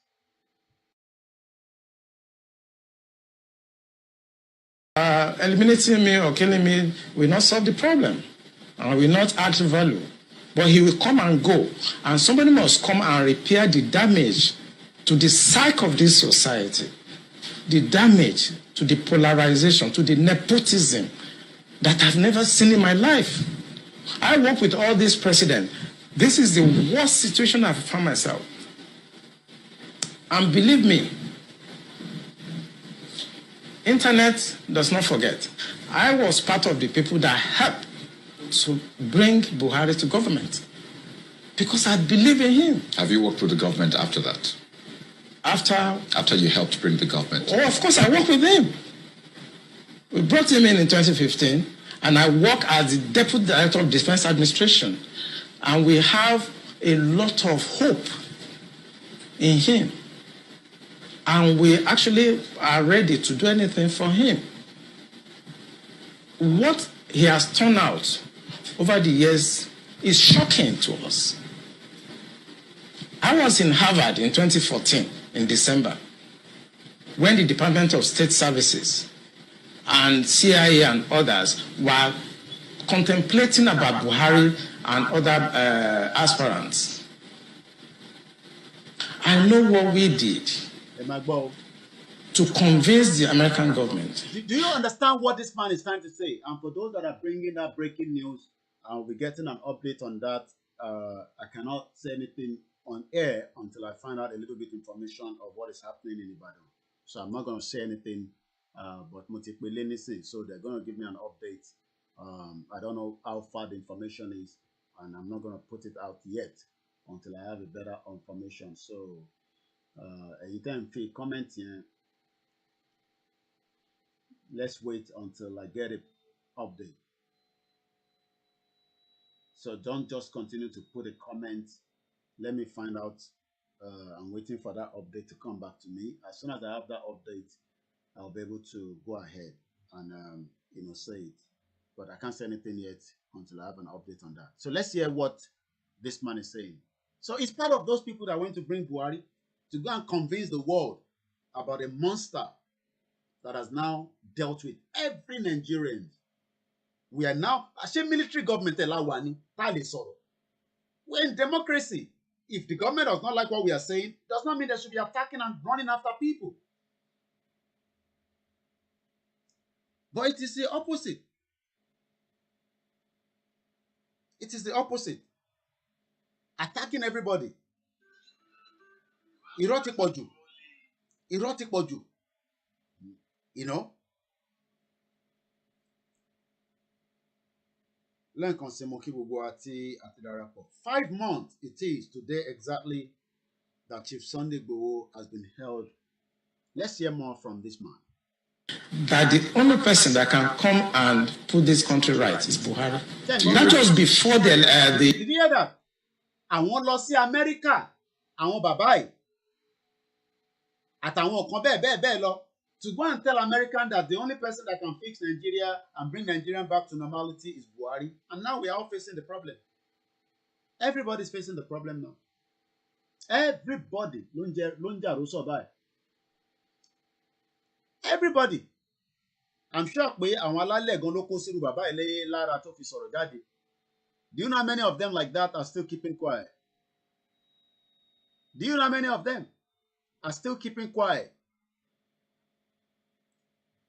Àwọn lọ sí Amẹ́ríkà, àwọn lọ sọ fún Buhari, àwọn lọ sọ fún Amẹ́ríkà pé Buhari ńkọ́ o.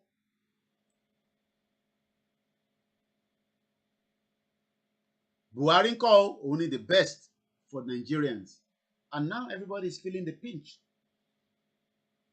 Yeah, I will suggest that those of you that are putting that comment, if you haven't got any information, I would rather say you do not continue to post that until I have a clear way of the right source of information as well.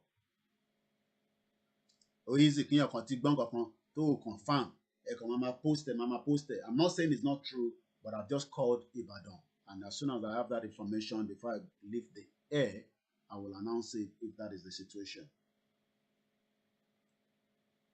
Only 38 southern Kaduna people slaughtered yesterday. These are human beings. Hey, imagine 1, 2, 3, 4, 5, 6. Àwọn èèyàn ni wọ́n. They have a name. They have family. They have inspiration. Àwọn náà fẹ́ dàbí ìwọ náà. Àwọn náà fẹ́ dàbí ẹnìkan. 38 people just yesterday. Thank you very much. Slaughtered. So I only pity those of you that are thinking, kò ṣẹlẹ̀ nílẹ̀ Yorùbá o, òkè ọ̀hún náà ti ṣẹlẹ̀ o. Àwọn ilé lọ sí Amẹ́ríkà, àwọn bàbá tó ní brain. Ilé òṣìṣẹ́ sọ pé òun lòún lè ṣe. Why is it that this man did not go and tell America that èmi lèmi lè ṣe? But they went and bring Buhari. Buhari that is a monster. Monster. A man that cannot even stand and speak in the camera for 2 hours without looking into the book, dead or alive, doesn't make any difference. Like I said, let's wait for more information on the situation in Ibadan, and then we'll be able to announce it properly. The Lagos, APC, before they chose with them. Right. And that was how Tinubu came in. They are all now coming out. Moriba Badebanje, Padebanje náà don't lash, don't comment, don't jáde nísìn, don't ṣe fídíò káàkiri. Àwa kọ́ la gbé Tinubu wá o, àwa kọ́ la ṣe this o. Everybody is now, they are coming out, fighting each other. Àwa wá wà láàrin méjì, wọ́n wá ń shrink àwa. Àdẹ̀sọ fáwọn èèyàn pé, the situation is, holding Chief Sunday Igboho is not going to solve the problem. Dìmú torí àìfẹ́ ṣe election. Ṣé èèyàn máa wá solve terrorists tó pa yín ni? Terrorists continue to slaughter. 38 people yesterday. Even with Chief Sunday Igboho being held in Benin Republic, 38 people were killed yesterday. 42, 3, 5, 6. Every day it has now, even we've lost track. We don't even know how many people are dying every day. Nobody has the data. If anybody tell you that we have an accurate data of how many people are dying in Nigeria because of the negligence of a government, that this man and his people around him went to tell the American government that Buhari is the best person, is the best option. And look at where we are now. Everybody is in danger. Everybody, patapata lo in danger. Danger. We know what we did, but what he has... We know what we did. And he's not even going to tell us everything. To go and convince American government that Buhari as a monster that we all knew that is the best one for our people. And now, do you know the depth of Nigerians are today? Buhari will be gone, dead or alive. 10 years matter, he has ní Katsina. Ẹ wá rò pé àwa ní problem. You think because I'm here, enlightening, educating, telling you that in this part of the globe, àwọn tó bá ní disability, wọ́n máa ń take care wọn ni.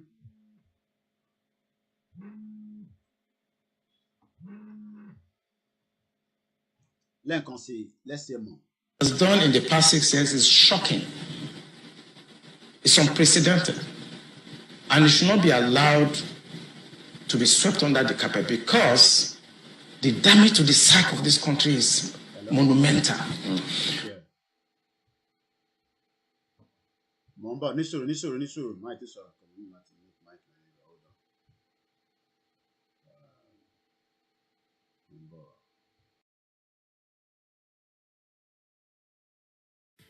Going from house to house, killing prominent people. I can tell you, this is the game plan. By 2022, they want to start a civil war in Nigeria. Don't joke with what I'm saying. I have a PhD from Oxford University.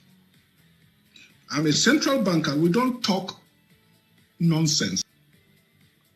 So don't joke with what I'm telling you. I have this from the highest possible authority, higher authorities of some of the commanders of the killers and Boko Haram. You said northern governors, past or present, Dr. Badaya?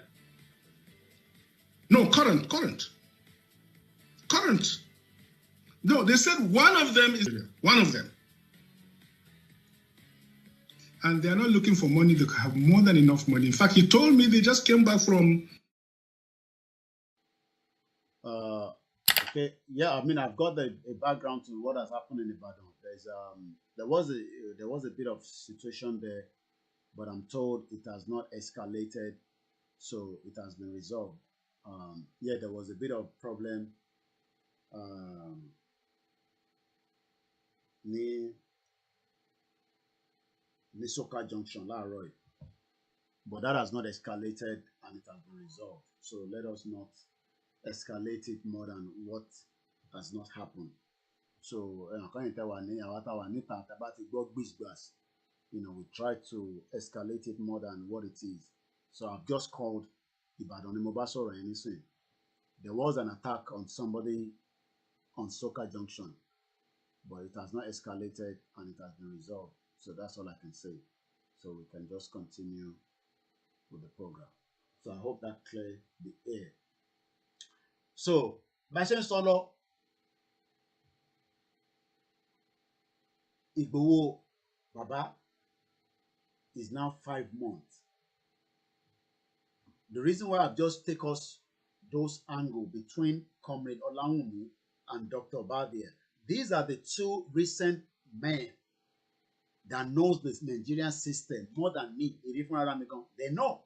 Nígbà téèyàn náà lọ sí America, àwọn lọ bá ìjọba America sọ̀rọ̀. Do you understand what I mean? To sit down on the round table and tell American government that this man is the best option.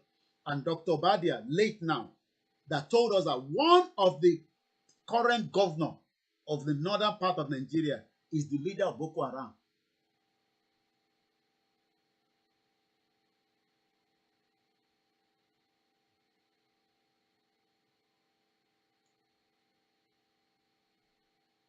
And everybody is living in denial. Igboho ni problem ti yín àbí. Gbogbo àwọn ọba sákẹ́ pọ̀ sọ̀rọ̀. Àwọn politicians, àwọn inú wọn dùn pé Igboho sí nílé. pé bó ṣe sí nílé yẹn ó tẹ́ wọn lọ́rùn gan-an tó gbogbo campaign táwọn fẹ́ ṣe nísìn gbogbo awareness táwọn fẹ́ ṣe APC PDP á lọ wẹ́rẹ́wẹ́ àwọn baálẹ̀ àwọn yẹn ní at least kò yọ wá lẹ́nu mọ́ àbí bẹ́ẹ̀ kọ́ àwọn ọmọ káàárọ̀ òjíire náà inú wọn ń dùn àwọn kan pé wàhálà ẹ̀ ti pọ̀ jù jàre ṣóun nìkan ni.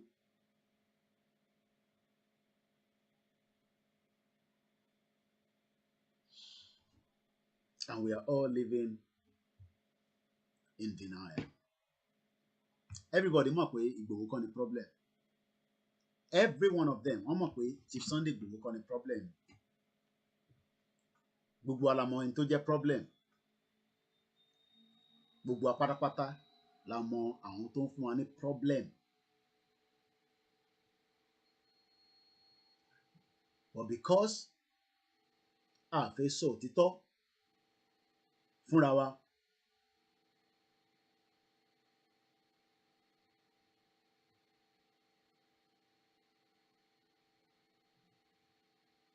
àwa ń parọ́ fúnra wa.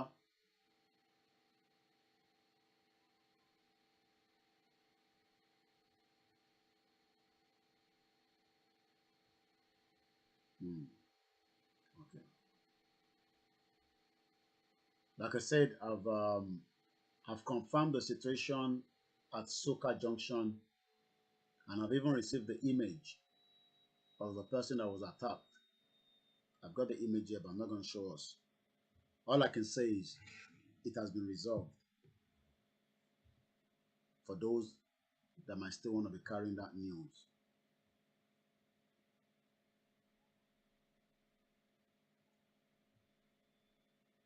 Igboho Osha. Igboho ni problem gbogbo yín àbí. Àwọn Fúlàní tó ń yọ yín lẹ́nu kò ń ṣe problem wa mọ́ báyìí. Chief Sunday Igboho òun ni problem wa. So bó ṣe dì mọ́ Benin yẹn nísìn, we are all happy, we are all excited.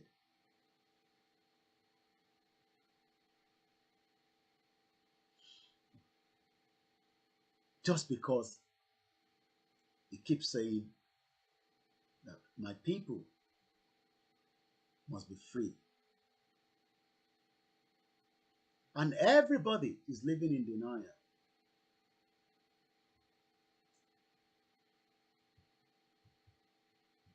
Ara àwọn tó jáde lọ pé ẹ bá wa fi bàbá wa olóyè sí Sunday Igboho sílẹ̀. Mo kí gbogbo yín tí ẹ ti darapọ̀ pé ẹ káàárọ̀ ẹ káàbọ̀ sórí ètò. Èní ló pé oṣù 5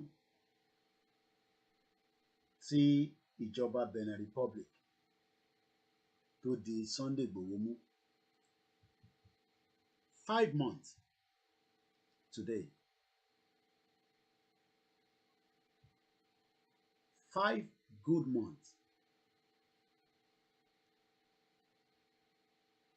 Lára àwọn tí ẹ̀tọ́ tó ń jà fún òun náà ni fún àwọn tó bá ní disability challenge, just as àwọn tẹ̀ ń wò yìí Disability Rights UK.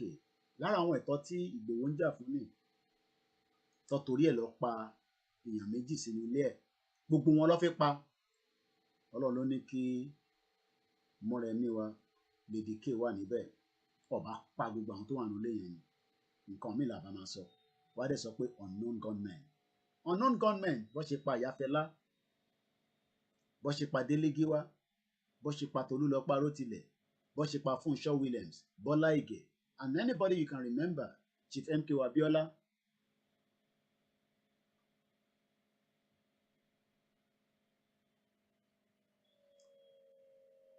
Past, present politicians of the Yorubas are comfortable that Igboho is no longer in the Yoruba land. He's far away. Ọmọ ẹ ti jìn nísìn. Kò lè yọ wá lẹ́nu mọ́. Wọ́n ti bá wa mú mọ́lẹ̀. Wọ́n ṣe meeting lóríṣiríṣi ìpàdé lórí Igboho pé kó má tú sílẹ̀. Ọmọ Adéyẹmọ. Wọ́n kúpọ̀ lójoojúmọ́ nítorí pé ó ń béèrè fẹ́tọ̀ọ́. pé kí Fúlàní má pa wá àfi lọ sóko àròkọ lọ àrílé gbé àrọ náà lọ béèyàn bá rìn 3 hours ní Nàìjíríà bí mọ́tò bá tẹ pẹ́kẹ́ tó bá dákú síbì kan chances pé wọ́n máa jí ẹgbẹ́ níbẹ̀ wà.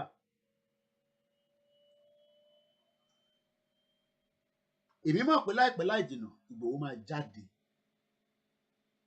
Ibo lẹ máa wá fojú sí ẹ̀yin tẹ́ sọ̀rọ̀ nísìn ẹ̀yin olórin tẹ́ kẹ́ máa fi kọrin pé ẹ kí ló dé dìgbòho mú ẹ rórin yẹn kọ nísìn owó baba dami ẹ rí orin kọ fún Ìgbòho fún gbogbo àwọn fans yín gbogbo ẹ̀yin olórin pátápátá ẹ̀yin tẹ́ ń ṣe skit ẹ rí skit ṣe pé kí ló dé tó ṣe dìgbòho mú ẹ̀yin comedian ó máa mọ gbogbo yín tẹ́ ń wọlé tẹ́ ń jáde tẹ́ ń wá sílé Ìgbòho táwọn wò yín báyìí pé àwọn èèyàn gidi àwọn èèyàn wa tó wá kí bàbá àtàwọn tó ń ṣe skit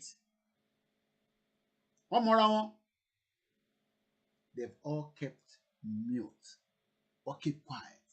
Mo fi associate mọ́ Ìgbòho lọ́wọ́ yìí o Ìgbòho tó ń bá jọba jà Ìgbòho tíjọba ń lé Ìgbòho tíjọba ti mú mọ́ Benin Republic gbogbo yín dákẹ́.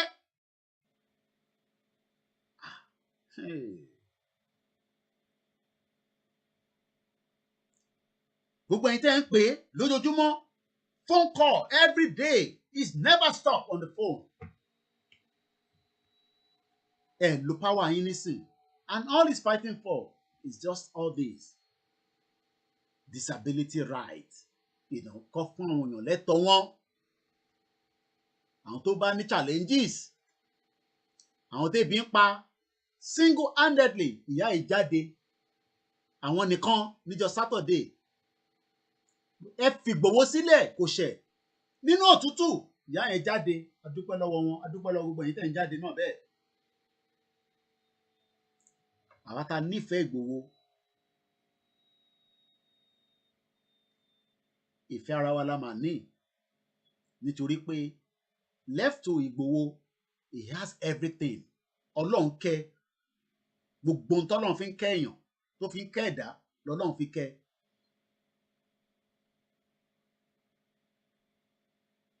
But people are kept mute. +447594050979 fún àǹfààní ẹ̀yin tí ẹ bá fẹ́ pè. Let's come back here again. This was Saturday. Single-handedly. That's behind there is number 10 Downing Street.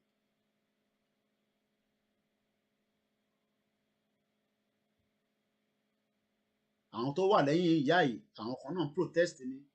People protest every day. Ó dàgbà àwọn African country kan dẹ̀ nìyẹn. I'm not sure what flag is that. I can't say it properly. But behind there is somebody also.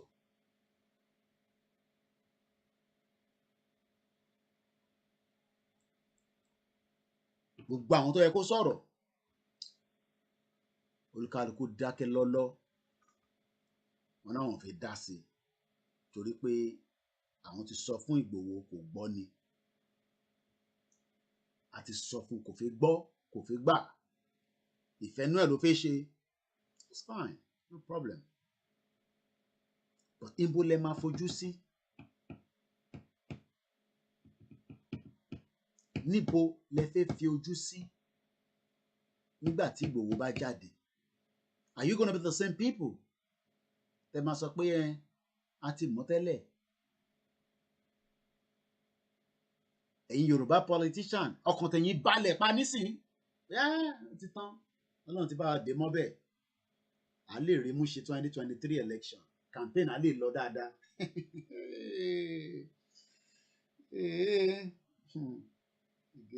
gèlè arúgbó jẹ gbèsè ó kọ ẹni tó máa san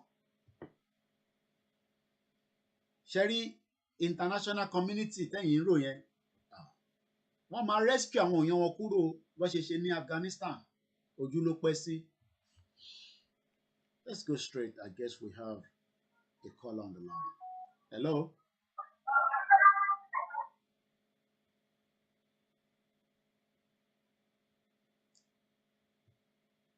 Nigeria, like I always say, is at the verge of breakup. It's just a matter of time. Single-handedly, she went on her own inside the very cold weather.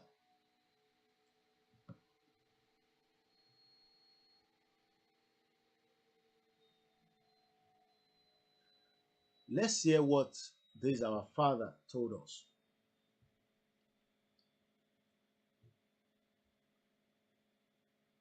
Ẹ jẹ́ àkọ́kọ́ gbọ́ ti bàbá wa yìí.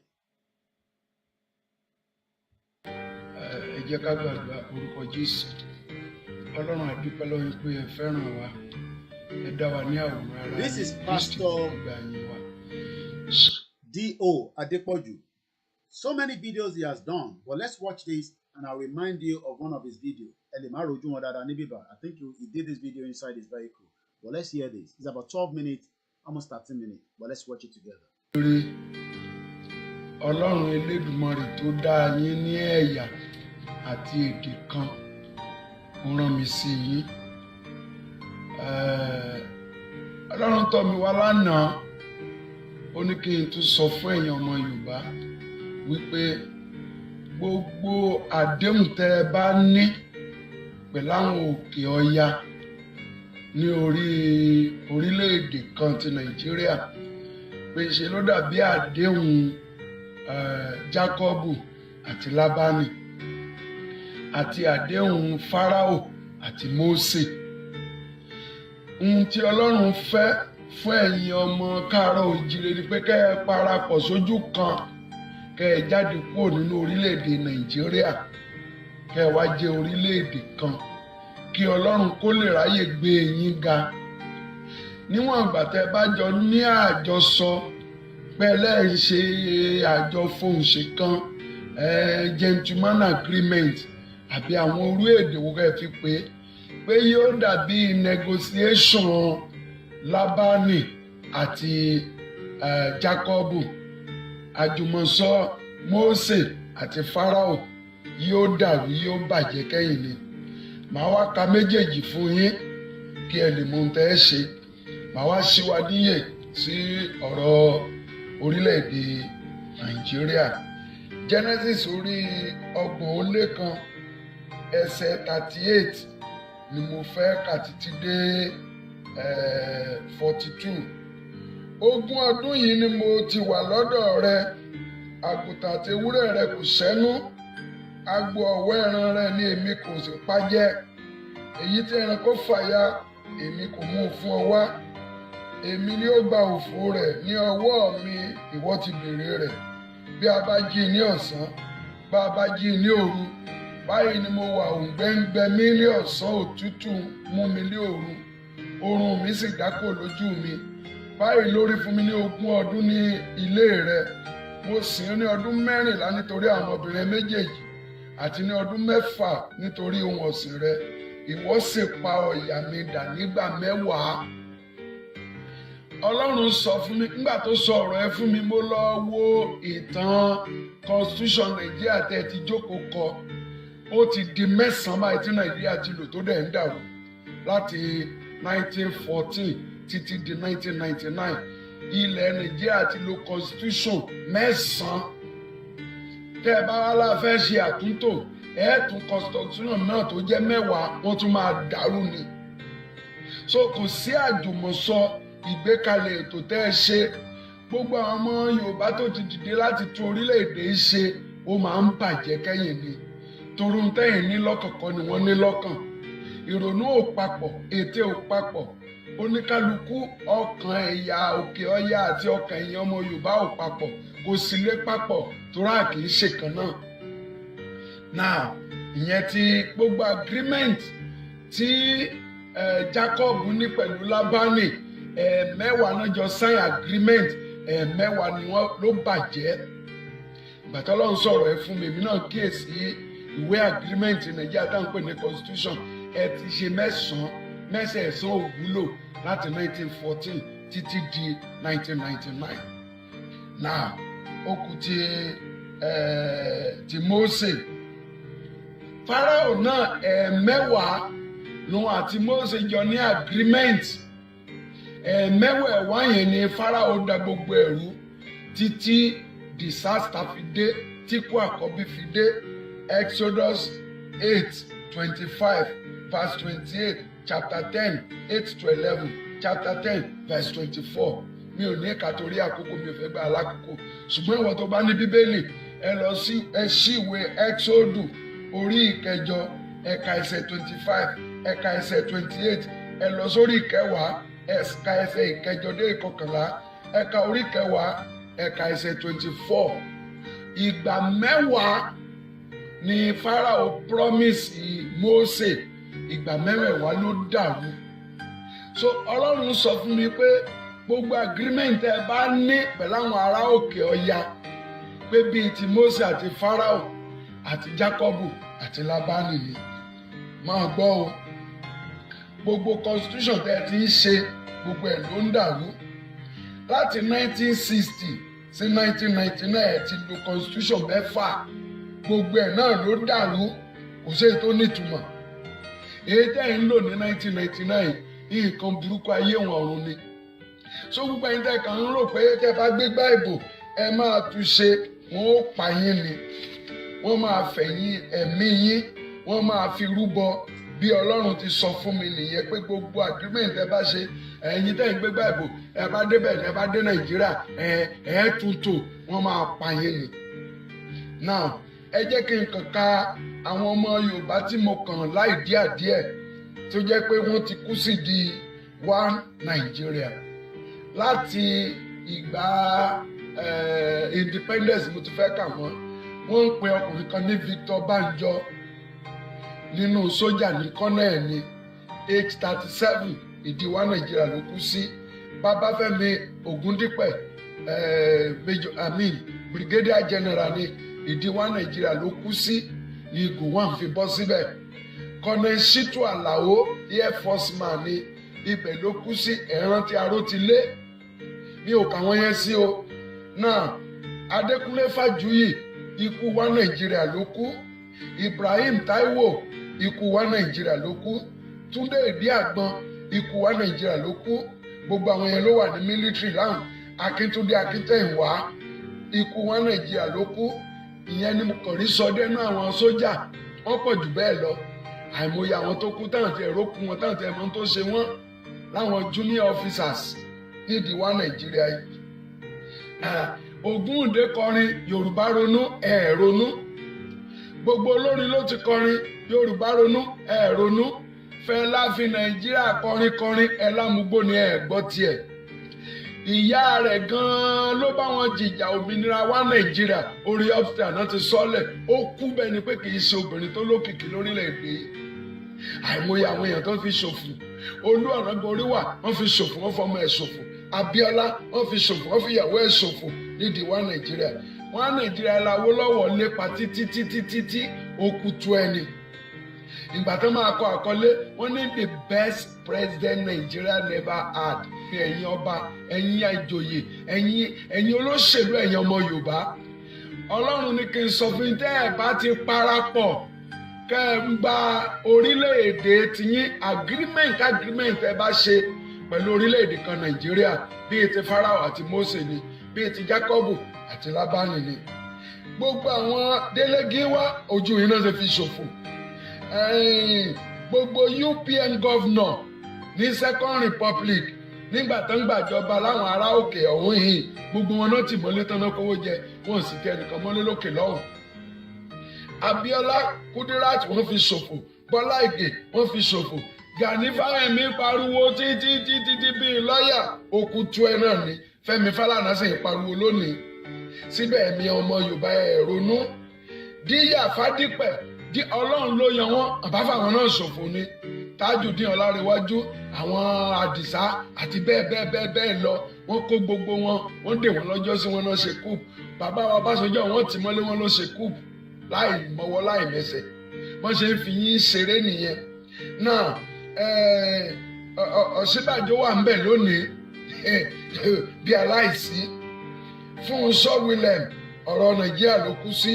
Olú Ọ̀nàgboríwà ọ̀rọ̀ Nàìjíríà ìyá Fẹlá bẹ́ẹ̀ kọ́ Oníkòyè Ransome Kuti gbogbo Kuti family orí ọ̀rọ̀ wa Nàìjíríà náà fi gbogbo ìran wọn ṣòfò fún adúpẹ́ fún àwọn ọmọ wọn tó ń ṣe dáadáa lónìí nínú ayé. Náà ìgbà ní káwọn ọlọ́pàá yé pa wá wọ́n kó wọn lọ bẹ̀ wọ́n lọ pa wọ́n ní ilẹ̀ yín ẹ̀ẹ́rí kankan ṣe sí i wọ́n ṣe fi yín ṣòfò nìyẹn. Sunday Igboho ó wà nínú ìhámọ́ báyìí ọmọ yín ni dáhùn àìmọye student tí wọ́n ti padà nù. Ọlọ́run ní kí n sọ fún yín pé bọ́n ṣe máa pa yín nìyẹn bọ́n ṣe máa fògo ilẹ̀ Yorùbá ṣòfò nìyẹn tẹ́ ẹ̀ bá dìde kẹ́ ẹ parapọ̀ kẹ́ ẹ gbára yín kò nínú orílẹ̀-èdè ẹyọ kan. Orílẹ̀-èdè ẹyọ kan Nàìjíríà Ọlọ́run ní kí n sọ fún gbogbo ọmọ Yorùbá pé kì í ṣe ètò òun ètò Fáráò ni ètò Bábílónì ni. So kò dẹ̀ sí ẹni akónilẹ́rú tí ń fẹ́ kéèyàn ó bọ́ lóko ẹrú ló máa gbé ìgbà bó ṣe fẹ́ gbára ẹ̀ lóko ẹrú. Tẹ́ ẹ̀ bá parapọ̀ ṣẹ́ni gbogbo ẹni tẹ́ ẹ̀ ń gbé gbàgbọ́ pé ẹ fẹ́ dá ààrẹ yẹn ẹ̀ ń tanra yín jẹ ẹ̀ fẹ̀mí yín ṣòfò báwọn yòókù ti fi yín ṣòfò. Olúwa Ọlọ́run tó dá ayé ní kí n sọ fún yín pé ẹ̀yin ọmọ Yorùbá ẹ parapọ̀ ẹ gba orílẹ̀-èdè tiyín ẹ kó nínú Nàìjíríà pé any agreement mo tútù sọ gbogbo àfẹnukonu tí ẹ bá ti wọ́ bọ̀ pẹ̀lú àwọn ará òkè ọya pé bíi ti Mósè àti Fáráò ni ó máa bàjẹ́ kẹ́yìn ni bíi ti Jákọ́bù àti Lábánì ni ògbà 10 ló pa ọ̀yà dà ọ̀yà yín náà constitution yín 9 lẹ ti lò tí ò nítumọ̀ tẹ́ ẹ bá ní ẹ fẹ́ ṣe restructure constitution wọ́n tó tàn yín ni wọ́n á ti gbogbo aṣíwájú yín wọ́n fi ṣòfò pátápátá ṣẹ́rí gbogbo ẹni tẹ́ ẹ̀ ń gbégbá ìbò pé ẹ fẹ́ jà ààrẹ Nàìjíríà Ọlọ́run ní kí n sọ mi pé ẹ̀ ń tanra yín jẹ ni pé ẹ fi àwọn èèyàn yín ẹ fi wọ́n ṣòfò ní ìkẹyìn wọn ò fẹ̀mí yín ṣòfò mo jíṣẹ́ o ọrùn mi mọ́ kò sí ohun tó ń pè ní orílẹ̀-èdè ẹyọ kan ní orílẹ̀-èdè kì í ṣe ètò Ọlọ́run kì í ṣe ìpinnu Ọlọ́run gbogbo ẹ̀yin Yorùbá ẹ̀yin lọ́balọ́ba ẹ̀yin olóyè ẹ̀yin alágbára ẹ parapọ̀ ẹ pe àjọ tó nírònú kẹ́ ẹ dúró lẹ́yọ kan ṣoṣo ẹ jáde kúrò nínú Nàìjíríà tẹ́ ẹ bá jáde orílẹ̀-èdè yẹn á dìde á dàbí Canada orílẹ̀-èdè yẹn á lágbára á dàbí America orílẹ̀-èdè yẹn á dìde á dàbí one of the European country èkó nìkan oṣù 20 million Yorùbá gan ẹ mọ̀ bẹ́ẹ̀ ṣe pọ̀ tó Austria wọn ò pé 10 million àwọn Croatia wọn ò pé 10 million àwa ti ju àjọ ẹni tó ń jẹ orílẹ̀-èdè lọ ẹ jáde kúrò nínú oko ẹrú tẹ́ wà tẹ́ ẹ bá jáde ìran yín tó ń bọ̀ ẹ máa jìyà yín lọ ni gbogbo ẹ ṣe rí gbogbo wọn tó ń fẹ̀yìn ọba allocation tó ń fún yín tí ò jẹ́ kẹ́ ẹ jáde 10% lọ́lọ́run sọ pé wọ́n ń san fún yín ara yín náà ti ń rí owó tán bá ti kówó ilẹ̀ yín tán kó àǹfààní yín wọ́n wá fún ọba yín ní 10%, wọ́n á fún àwọn gọ́vnà yín ní 10%. Ohun tó jẹ́ ti yín gan ló ń yọ lára ẹ̀ tí wọ́n ń fún yín ìyẹn ló jọ yín lójú tẹ́ ẹ fi fẹ́ jáde tẹ́ ẹ bá jáde lónìí orílẹ̀-èdè yẹn á jẹ́ kan ní orílẹ̀-èdè tó lágbára jù ní àgbáyé tẹ́ ẹ bá sì fẹ́ wà lóko ẹrú títí láé mo jíṣẹ́ o ó kù yìí ó kù ayé yìí àlàáfíà fún yín. ẹ dúpẹ́ lọ́wọ́ bàbá wa Adépọ̀jù. Hello. Hello. Hello. Let's now show you. Ká ti fi ìyàwó àìsílẹ̀ ní bíbá. Let me show you. Tá bá sọ pé gbogbo ala máa jẹ àrósọ kò ń ṣèmi nìkan. While I was playing that video, let me take down some other stuff there. Let's take this one down as well so that we are not overloading it too much. Now, let's come here. While I was playing that video, some news I was also picking around. Gunmen adopted man identified as Oluwole Okusanya around Mamu area, Ijebu-Ode local government of Ogun State. The victim was kidnapped while commuting to Ijebu on Friday, December 17th, and his vehicle has been recovered by security operatives. Millions of naira. News news. So lára breakfast tí Nàìjíríà ti dọ́dọ̀ tí wọ́n báyìí nísìn àwọn fámìlì wọn á ti máa sáré lọ. Oh yes, mò ń bọ̀ lórí yẹn náà ẹni tí dókítà tó ń padà lọ sí Amẹ́ríkà ṣe rí àní kò sí crime all over the world but gbogbo wa la máa jẹ breakfast nítorí pé we are living in a society where everybody is living in denial. Doctor friend planning travel to US murder in Abuja, the capital city. Jerry, Obia, it could be anybody. I'm not pointing finger to somebody. It could be anybody. But what I'm saying is, if the country was working, just maybe, Obialo Ibi, let's read the story. An Abuja-based radiologist, Dr. Obialo Ibi, and his yet to be identified friend have been reportedly murdered in his residence in the Game Village area of Federal Capital Territory in Abuja. Eléyìí ò ń ṣe ní Òkòkò Michael, eléyìí ò ń ṣe ní Ajégúnlẹ̀, eléyìí ò kì í ṣe ní Ìjẹ̀bú Òde, eléyìí at least a mọ̀ pé Ìjẹ̀bú Òde lélẹ́yìí ti ṣẹlẹ̀. No, not this one. Sorry. Eléyìí a mọ̀ pé Ìjẹ̀bú Òde ẹ̀jẹ̀ àmúbi eléyìí wá báyìí. A mọ̀ pé ẹni yìí nísìnyí, let me blow the face very well. Bí ẹni tí àyè tẹ́ ń wò wá, bí ẹni tẹ́ lè mọ̀ náà ni. Èmi ò mọ̀ wọ́n rí. Bóyá wọ́n ti gbọ́ Yorùbá Nation tẹ́lẹ̀, bóyá wọ́n gbọ́ nípa Ìgbòho, bóyá wọ́n ń gbọ́ gbogbo tá à ń sọ tẹ́lẹ̀. Who knows? Bóyá he's just an average Nigerian trying to survive, keep his family afloat, going back to the village, going back home. I don't know. But what we know is, according to the news that is out there, says this man, Mr. Oluwole Okunsoya, a Yoruba man, kò ń ṣe ọmọ Igbo, kò ń ṣe ọmọ Hausa, a Yoruba man, is a Yoruba man. He has now been kidnapped.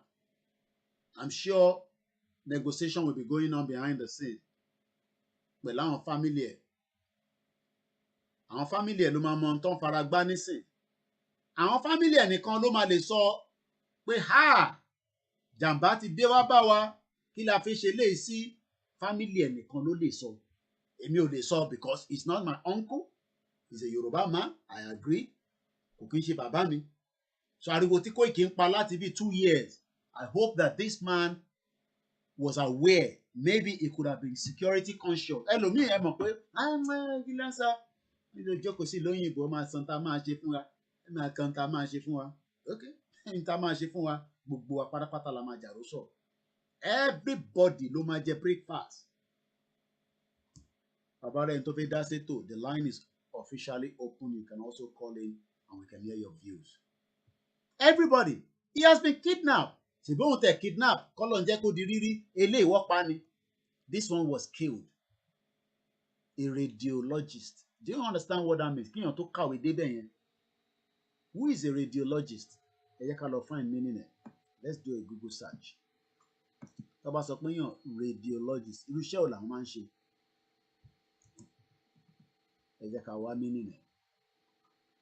Radiologists are medical doctors that are specialized in diagnosing and treating injuries and disease using medical imaging, radiologic procedures, exam and tests such as X-rays, computer tomographic, magnetic resonance imaging, MRI. Gbogbo èèyàn ló máa ń ṣe MRI lọ́dọ̀ wa náà ní bíbá tó bá ti ní kó lọ ṣe MRI.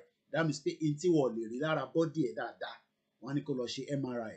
Nuclear medicine, positron emission, tomography, and ultrasound. Just kill like that. Ọkọ̀ pàbẹ̀ tó ẹ̀. Kò ń ṣòun nìkan tó pọ̀ rẹ̀. Just like that, in that contraction in Nigeria. Kò kàn mí, kò kàn mí. Everybody ló máa jẹ breakfast. Everybody. Àwọn family àwọn eléyìí nísìn, wọ́n ti ń jẹ breakfast lọ́wọ́lọ́wọ́ báyìí. Kọ́lọ̀ ń ṣe ní rírí fún wọn. Mr. Olúwọlé Òkúnsọ̀yà. A fẹ́ lè sọ pé láyé wọ́n ní dárúkọ mi lórí social media. Ọlọ́run ní jẹ́. Ọlọ́run ní jẹ́. Inshallah, láṣẹ Èdùmàrè. In Jesus name. Orúkọ tèmi kọ́ ló máa dá lórí social media pé wọ́n jí gbé lọ. Ìtí bàbá Chief Sunday Igboho ń fight fún nìyẹn. Ó lè jẹ́ àwọn ọmọ Yorùbá náà ló kidnap ẹ̀. I don't know. Ó lè jẹ́ àwọn ọmọ Hausa Fúlàní tó ń dẹran terrorist ló kidnap ẹ̀. ó lè jẹ́ àwọn Igbo ló kidnap ẹ̀, but somebody kidnapped this man in Yoruba land, and as we speak right now, èní ni 20th, after 3 days, wọ́n ti mọ ibi tó wà, after 3 days, ẹ̀yin tẹ̀ ń lọ́lé fún Christmas, ẹ̀ ṣàṣọra, torí pé kò má délé, kò má lọ get carried away. Between he was kidnapped while he was commuting to Ijebu, around Mamu area of Ijebu North local government of Ogun State. The victim was kidnapped while he was commuting to Ijebu in Ogun State. So ẹ jẹ́ kó máa tàn yín pé irọ́ là ń pa, kò sí kankan tó jọ bẹ́ẹ̀. Ẹ farawé àwọn tó jẹ́ pé wọ́n ń gbé AK-47 tó fi ń káàkiri pẹ̀lú àwọn security tó dáa. Ẹ ń farawé wọn. Now gbogbo ohun tí bàbá ìbá ní nísìn, that's if they are asking for ransom. Wọ́n máa bẹ̀rẹ̀ sí ń ta ní gbàǹjo just to raise money. Bó bá ní mọ́tò wá tà á, bó bá ní kinní kan wá tà á, so that kó lè bá save ẹ̀mí ẹ̀, torí pé kò sẹ́ni tó fẹ́ kí family òun kú. Ní tí Chief Sunday Igboho ń jà fún nìyẹn tó fi dìímú sí Benin Republic 5 months. Àwọn tó kidnap ẹ̀, it could be anybody. Ká tẹ̀sọ́ pé kò ń ṣe terrorist, but it could be anybody. Tó bá jẹ́ system tó ń ṣiṣẹ́ ni, by now wọ́n ti trace camera mọ́tò yẹn, ibo ló gbà. You know, all this forensic will start putting in place. But police cannot work in Ogun State because police is controlled by federal under that shit hole constitution. So everybody ló máa jẹ breakfast. Ẹ jẹ́ ká wá kúrò ní Ogun State, ẹ jẹ́ ká tún wá sí Abuja. Could it be somebody that was having eye to this man's position? Could it be somebody? Let's read the story. According to what we have, an Abuja-based radiologist, Dr. Obialo Ibe, and his yet to be identified friend have been reportedly murdered in his residence in the Games Village area of the Federal Capital Territory. The victims were said to have been murdered last week Wednesday between 8 a.m. and 11 a.m. There are, however, 2 accounts of the incident. Ẹ jẹ́ ká gbọ́ account yẹn. One of the accounts stated that the victims were murdered by someone yet to be identified person, while another account accused the slain Ibe's house help of killing him and his friend. Bóyá Fúlàní lẹni tó gbà sílé, ẹ mọ̀ pa máa ń like àwọn Haúsá Fúlàní, àwọn ló lè ṣe megad. Yorùbá ò fẹ́ ṣe megad, Yorùbá fẹ́ ṣe ritualist, Yorùbá fẹ́ ṣe 419, Yorùbá fẹ́ ṣe yahoo, Igbo náà fẹ́ ṣe ritual, Igbo náà, so àwọn ò fẹ́ ṣe megad. Hardly lẹ máa rí Yorùbá tó fẹ́ ṣe megad. Kí ló ń pè ní megad? Gateman. Hardly lẹ máa rí àwọn tó fẹ́ gba Yorùbá. A prefer ká gba Haúsá Fúlàní. Àní àláìkì wọn, àwọn ọlọ́mọṣẹ́ dáadáa, àwa máa ta tọ́mtọ́m, a máa ta wóróbo níwájú ilé yín, but òun ló máa ṣekú pa yín níjọ́ kan, kò ṣe pé. Ebóun ló ti ṣekú pa ilé nísìn. He's dead, he's gone. Ti gbàgbé pọ̀ ń wá sáyé. Gbogbo wàhálà tí ẹni yìí ṣe, gbogbo ìwé tó kà pátá. Ó ti di story for the God. Bó bá jẹ́ kó bá ń gbọ́ KOIKIMEDIA ni, ó ṣeé ṣe kóun náà ti adjust whoever was the gate man. Bí àwọn tó kọ̀ dé láti Niger, àwọn kọ̀ wọ́n pé ìwọ ń lọ Amẹ́ríkà. Wọ́n pa ìdánù jáde.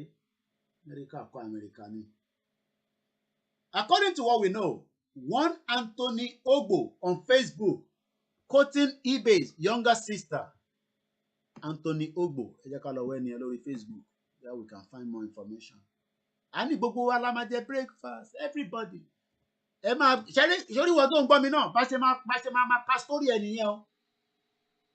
Ìwọ tó ń gbọ́ mi náà, bá ṣe máa ka story yín nìyẹn. After you have been kidnapped, I think it's this person. Okay, bí àwọn tó mọ̀ lélẹ̀ ràn fún Amẹ́ríkà lélẹ̀, bí àwọn ọ̀rẹ́ nìyẹn lélẹ̀. Moghalu wants to run for president in 2026. Igbos in APC and slaves. Last week, Ghanaian President Nana Akufo-Addo was applauded for crying and lamenting about how EU is haunting Africa. Okay. Too many wahala in that messed up country. Too many wahala. Ulele. Adopted unknown government freedom fighter security network. I don't know whether it's this person anyway, but I'm trying to go as far back as last week. Hey, Ewele, no. Look at these Nigerians disrespected in Togo.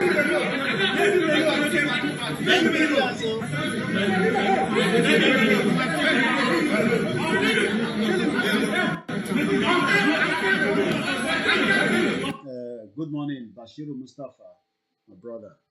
This happened in Togo. Whether they are criminal, whether we don't know. But all we know is they were being rough handled in Togo. Let's rewind it again. Nigerians, look at it. What did they mole? They are criminal, we don't know. I cannot say. But what I'm saying is, even if they are criminals, are they meant to be treated like this? Can they treat a British citizen? I'm not talking about the one they've done to Nnamdi Kanu, that the British has taken their eyes away as if nothing is happening. Èyí tó wọ yẹ́lò yẹn, ẹ̀rí bọ́ ṣe máa ṣan mọ́lẹ̀ nísìn. Ṣẹ̀rí lè tó no. Ṣẹ̀rí ìyẹn náà tó wọ yẹ́lò yẹn, wọ́n ti fi ṣan mọ́lẹ̀. I was told this is in Togo.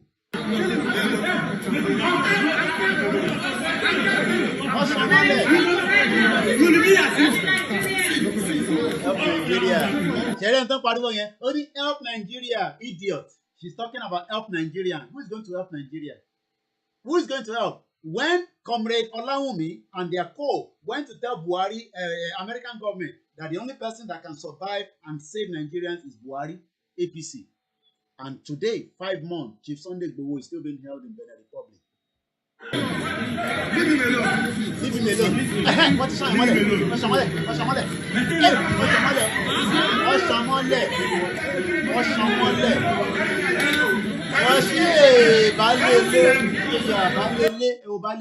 your mother? Look at the disrespect. Nigerian. I'm a Nigerian. I'm a Nigerian. I'm a Nigerian.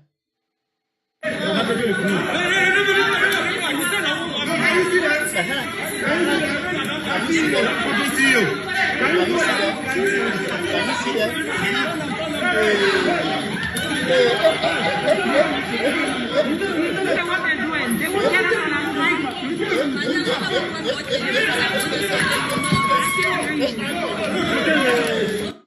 I'm a Nigerian.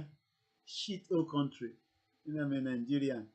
You that you are not you that you don't do you that in your country does not respect you, and you expect another country to respect you. You be mumu. No be mumu be that. I'm trying to find that, look, I'm celebrating one time. I'm not really. I'm celebrating one. Hey, Tiwa Savage. These are the real Nigerians. Hey, Tiwa Savage. Hey. I think this is it as well. Dr. Obialo was brutally murdered at his home in Abuja by an unknown person. He was to leave America. American. Obi was ready to leave for the airport. His friend came to pick him up. Adana left for work. There you when Adana. She later called her brother. That is okay. Oh, that ball. Bye-bye. But to get the lorry phone. After several attempts, she then called the houseboy, Emma Bo. The houseboy said he left Obi at home to go out for an errand. Adana got worried, went back home. On reaching home, the gate was locked. From the outside was a new padlock. New padlock ifun. Ẹ̀yin tí ẹ ní Hausa nílé, ó ti wà pẹ̀lú yín tipẹ́ ni, ẹ jẹ́ tètè ya relinquish power yẹn. Kó má jẹ́ pé òun ló máa ṣekú pa yín. Kó má jẹ́ pé òun ló máa ṣekú pa yín. Á kọ̀ pa yín lọ for nothing. Then we have a caller on the line. Hello, caller. Hello, sir. Sir. Yes. A fẹ́ dá sétò ni. À ń gbọ́ yín. Yes. Ṣé ẹ wò ó nǹkan tó ń ṣẹlẹ̀ yẹ everywhere ló ti ń ṣẹlẹ̀, even though tó bá ti gbọ́ pé Nàìjíríà ni wá báyìí, in fact ìwé ìtàn ṣe máa ń treat wa kò dáa rárá. Ọ̀rẹ́ mi kan wá ṣerun lọ́dọ̀ mi ní ọjọ́ Thursday, ó lóun náà rẹ̀ kan Dubai, ọmọ Ghana ni, ó ní ìgbà tó wọnú supermarket, ó ní wọ́n rò pé ọmọ Nàìjíríà ni, ó ní wọ́n ní láti work it out pé kó jáde síta, ó ló sọ pé òun kì í ṣe Nàìjíríà, pé wọ́n ní láti work it out pé ìgbà tó wá jáde, ó wá ẹ̀ṣẹ̀ fi ID card ẹ̀ kíní civil ID ẹ̀ ó ṣẹ̀ṣẹ̀ wá fi hàn wọ́n pé ó wá ẹ̀ṣẹ̀ rí pé Ghana ní pé ọmọ Ghana ni kọ́ ṣẹ̀ṣẹ̀ tó wà láwọ̀ ẹ̀ pé kó wọlé sínú supermarket yẹn. So kọ́ lọ ṣàánú wa. Even nílùú tá a wà yìí, embassy Kuwait embassy tó Nigeria embassy ta níbi ó useless gan. Ṣé ti ẹ yí tó yẹ pé a bá fẹ́ renew passport wa, wọ́n ṣẹ̀ṣẹ̀ máa sọ pé bí after 2-3 years kọ́ ṣẹ̀ṣẹ̀ tó wá. Ṣé ti ẹ yí but àwọn Ghana tó wà bí ìtọ́jú ọ̀rẹ́ mi àwọn tó máa renew passport wọ́n wà bí permanent. Tó jẹ́ pé tí passport wọn bá expire wọ́n máa lọ sí embassy wọ́n máa ṣe fún ọ 10 years dẹ̀ ni wọ́n ṣe fún ọ but àwa tí passport wa bá ti fẹ́ expire báyìí a máa wò pé kọ́lọ̀ jẹ́ kó wá bí ẹ̀bí after 3-4 years kan tó wá next year sin passport mi máa expire ṣe wò pé bí àwọn ṣì máa wá àbí wọn ò ní wá so everywhere ni kọ́lọ̀ ń ṣàánú wa wọn ò tiẹ̀ recognize wa rárá pẹ̀lú ibùdó tí Nigeria embassy wà bí gan Nigeria embassy ẹ ó useless because ẹ lè lọ síbẹ̀ pé ẹ fẹ́ complain wọn ní dáyín lọ so everywhere ni ìlú yóò work rárá bẹ́ẹ̀ náà ni èèyàn kan pé Yèyé Dára lánàá tó ń sọ pé orí social media ni àwọn èèyàn ti ń gbọ́ Yorùbá nation pé òun ṣẹ̀ṣẹ̀ dé láti Nàìjíríà ni pé kò sẹ́nibọ̀dì tó gbọ́ nípa Yorùbá nation tó ń sọ̀rọ̀ nípa àwọn èèyàn wà lórí social media pé orí social media làwọn èèyàn ti ń pariwo mo ní rí bílí èmi tí mo máa ń béèrè lọ́wọ́ àwọn èèyàn ní Nàìjíríà pé wọ́n ti gbọ́ nípa Yorùbá nation táwọn èèyàn máa ń sọ pé àwọn ti gbọ́ nípa Yorùbá nation ìyẹn wọ́n sọ pé kò sẹ́nibọ̀dì tó gbọ́. Tọ́ba kidnap family wọn bọ́ ṣe kidnap bàbá ẹ̀ lógún state wọ́n máa gbọ́ Yorùbá yẹn má bá wọn. Wọ́n á gbọ́ Yorùbá nation bẹ́ẹ̀ so ìmọ̀ kan tó máa ń ṣàwọn èèyàn Yorùbá làwọn ẹni tó ń sọ̀rọ̀ tó pé Yèyé Dára lánàá tó ń sọ̀rọ̀ bíṣì lẹ́nu. ṣèbéyìn kan lọ kidnap níjẹ̀bú nísìn ṣé ẹni tó kidnap nísìn tó bá yá nísìn wọ́n máa lọ wá àwọn mídíà Yorùbá nation kan wá bá wọn pariwo ẹ̀ síta ìbáṣà tí ń bá wọn polówó ẹ̀ náà nísìn gbogbo yẹn ló máa jẹ breakfast ẹ má rẹ̀ yẹn má wọrí wọ́n gbọ́ wọ̀ gbọ́ yẹn. Ọlọ́run á fún wa ṣe lágbára Ọlọ́run tó because ìlú yìí ò wọ́ọ̀kì rárá kò wọ́ọ̀kì kò sẹ́nìtì tó ń wọ́ọ̀kì nílùú yẹn ìlú yẹn ó useless gan gidi kò sẹ́nìtì tó ń wọ́ọ̀kì bẹ́ẹ̀ kọ́nà ṣàánú wa ni àwọn kan dẹ̀ sọ pé ká sì dúró nínú Nàìjíríà torí pé selfishness tiwọn torí kan táwọn benefit bẹ́ẹ̀. gbogbo wa la máa jẹ breakfast ó máa pọn everybody so ọ̀dà. ẹ ṣe gan ni sẹ́gbọ́n ẹ̀ lẹ́tà ọ̀dà ọ̀sà. ó pé oṣù márùn-ún gbáko lénìí èyí ní 20th tí wọ́n dá Chief Sunday Igboho dúró sí Benin Republic inú àwọn gbogbo àwọn politicians wọn ń dùn they are very happy inú wọn ń dùn pé ayọ̀ ti mú Igboho sílẹ̀ kí lẹ máa ṣe ìbẹnulẹ níbi àjàkàrà àbí tí gbogbo yín sọ fún nìyẹn. hello. ẹ bá mute background ẹ ká sọ mọ́. a fẹ́ dá sétò ni. ẹ ti wà lórí ètò náà. kíní kan tó máa ń dùn mí fún àwọn Yorùbá ni pé nǹkan ẹyọkan báyìí kékeré ṣé orin Ògúndé tó kọ pé Yorùbá ronú yẹn ẹjọ sí àwọn bàbá yẹn ṣé wọn ò mọ̀ túmọ̀ orin yẹn ni àbí wọn kì í gbọ́ because kò yé mi. even àwa gan tá a tó wọn lọ́jọ́ orí gan orin yẹn láàárọ̀ kùtù báyìí tí bá ti jí àwọn níbọ̀ mi ní Dubai gan máa ń wọ̀ pé ẹ̀yin family Ògúndé because ọ̀rọ̀ yẹn máa ń touch mi pé Yorùbá àwọn tó ti ń ṣọ̀gá tẹ́lẹ̀tẹ́lẹ̀ wọ́n wá padà tẹ̀lé àwọn fọwọ́ bò mọ́lẹ̀ ó dẹ̀ sọ fún wọn pé Yorùbá ronú o but yet wọn ò fẹ́ ronú. Eléyìí nísìnyí tí wọ́n kidnap lógún state I am very sure pé tó bá ń pè òun náà ti ń gbọ́ Yorùbá nation ó máa ti wà àtàláì nǹkan tó bá yẹn kò ní lè bá lójijì wọ́n torí pé wọ́n máa careless ní kòkò mọ́ ìbáwọn tó wà ní diaspora tó fẹ́ gba Yorùbá nation ẹgbẹ́ kan tí màmá tó pè wá tí wọ́n ní wọ́n ní ọ̀kan pè sórí iṣẹ́ màmá Dára pé wọ́n ní ọ̀gbọ́n nílé kọ́ má gbọ́ nílé ìyàn kan wà nígbà tó bá kidnap wọn wá ransom mọ́tò ẹ̀ nísìnyí wọ́n ti ta mọ́tò yẹn dànù gbogbo tó bá ní wọ́n ti ta because òun fúnra rẹ̀ gan ẹni yẹn fúnra rẹ̀ gan ó lè má ní 1 million lákàntì mo ń gbọ́ yín.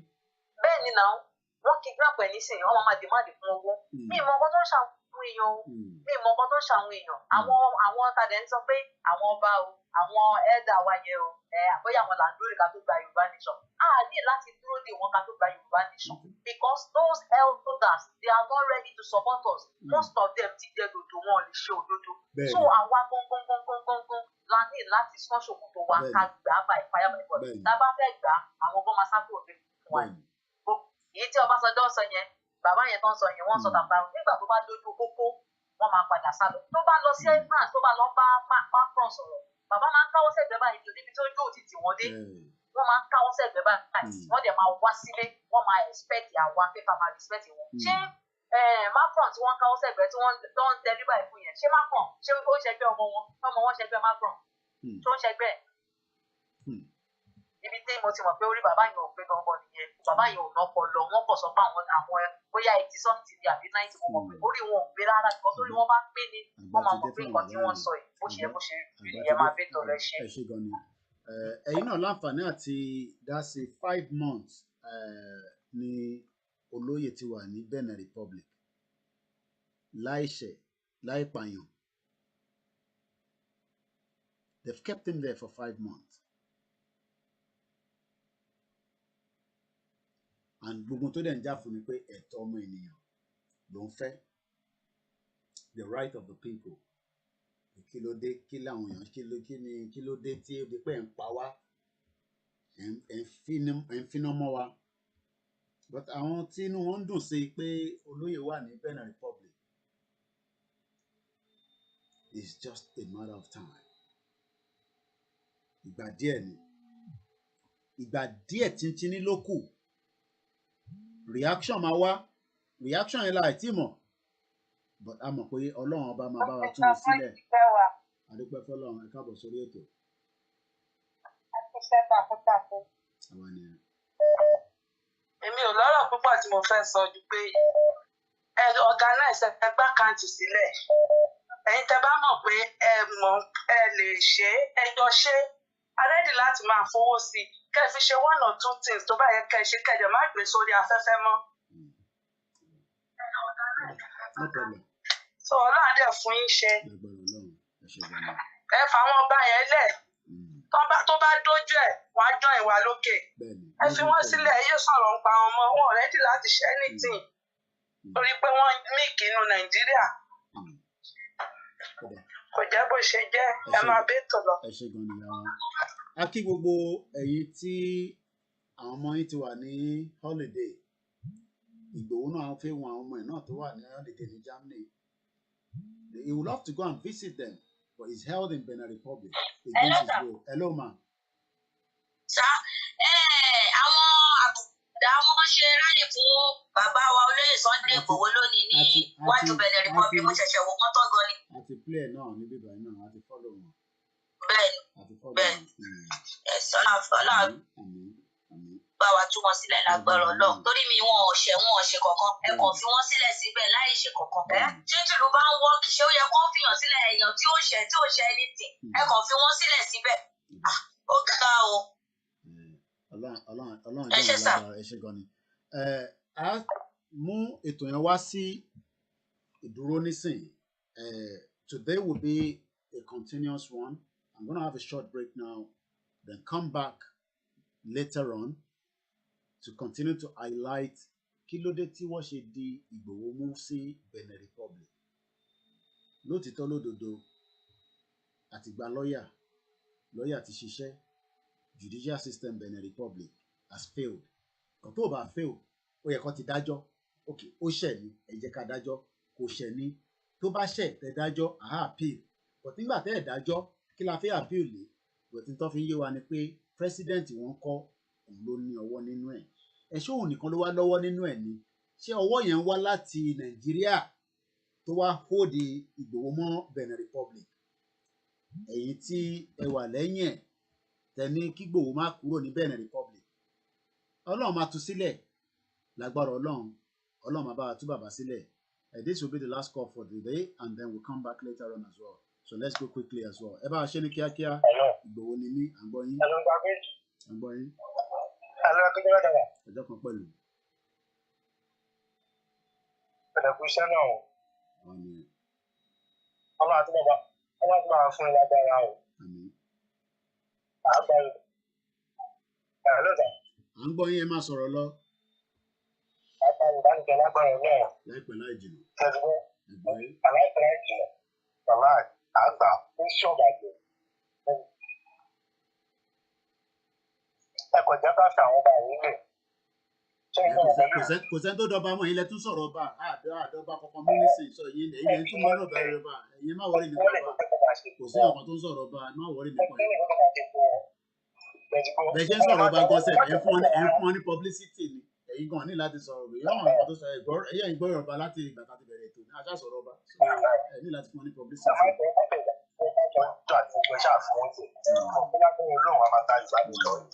Gbogbo àrẹ la máa gbádùn gbogbo àrẹ la máa rí ètò. Àwọn ìpínlẹ̀ ẹ̀kọ́ jùlọ. Bọ́ọ̀lù ìfowó náà ẹ máa gbádùn.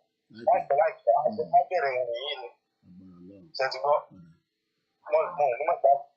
Ọ̀dà ṣe gan ni. Kò sẹ́ni tó ń sọ̀rọ̀ ọba lórí ètò. So, I need láti fún ọ ní publicity. Anyway, on that note, I would like to, since we will come back later on with the program again. I'd like to appreciate every single person that have joined today. Kò gbọ́dọ̀ sú wa, kò dẹ̀ gbọ́dọ̀ rẹ̀ wá. Yoruba nation is non-negotiable and is not going back. Mo kí gbogbo wa, have a very good afternoon.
Join me later on this afternoon again when we come back to continue to highlight why Chief Sunday Igboho is still being held in Benin Republic.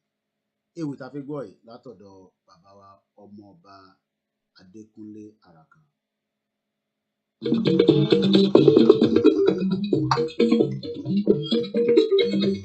Alára ń ké ajérò ń fọ̀ o. Alára ń ké ajérò ń fọ̀ o. Ẹ̀fọ́mọdé yẹ mọ́ Ìgbòho sàsílẹ̀ o. Ìgbòho sànímí tọkàn tara.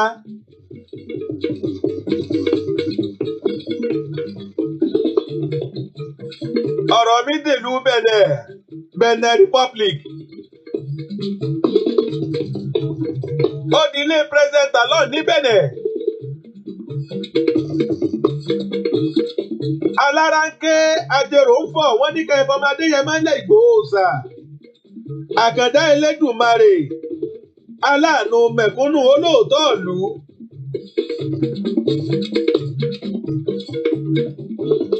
Kàkà kọ́mọ olóró jìn sí kòtò mọ̀nàmọ́ná tan náà mọ́lẹ̀ fún. Ó lé lóṣù mẹ́ta díẹ̀ tẹ́ẹ̀tí mú bàbá wa Chief Sunday Igboho sàmọ́lẹ̀ nílùú Benin. Tá a bá dákẹ́ tá a bá sọ̀rọ̀ kì í ṣe pé àmọ́ ń tó yẹ ká ṣe. Ọmọ ọba tiwa kì í jagun bí ẹrú.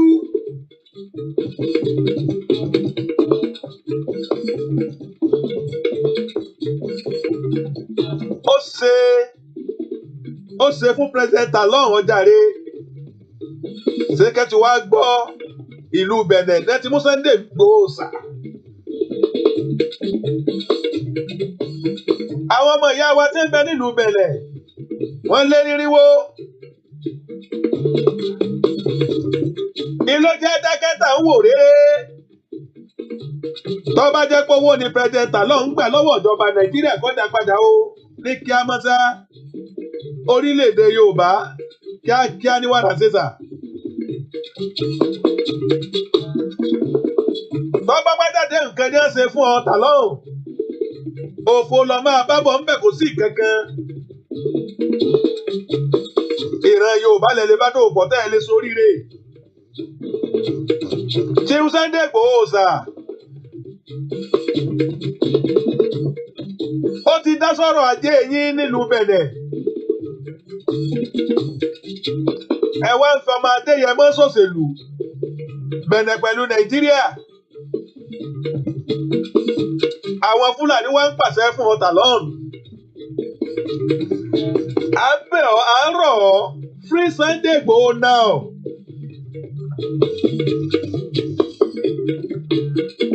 Àbámọ̀ tá ẹ rí yẹn kì í gbéwájú ẹ̀yìn ní dúró sí. Talon ohun tó o bá ṣe níyì náà ló ṣe tẹ́ o. Mẹ́sẹ̀gì mi rèé fún President Talon. Tá a bá bọ́kọ̀ lọ tí ọ̀bájọ kọ̀ọ̀kọ̀ á dùúlẹ̀ ní. Ẹ̀ṣẹ̀ wo lọmọ Adéyẹmọ ṣẹ̀nà ní Benin tẹ́ fi mú mọ́lẹ̀ bí oṣù mẹ́ta. Kò sí ìdájọ́ òdodo. Kò sẹ́ni kan tó dájú pé n tó ṣe rèé. Ọmọ Adéyẹmọ ọ̀pààyàn kò gbẹ́mọ̀. Kọ̀gbáyé ọba kọ̀gbáyé àjòyè. Ẹ fọmọ Adéyẹmọ ṣòṣèlú tí ń tako. Mélòó lè ra yín gan ní Benin tẹ́lẹ̀ fẹ́ gbé ṣúgà.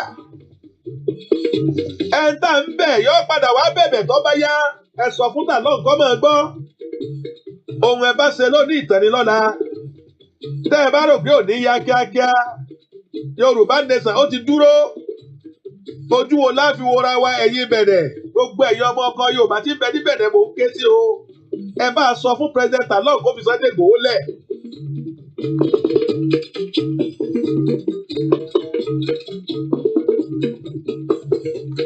Ànábì tiwa ni Sunday Igboho nílẹ̀ Yorùbá.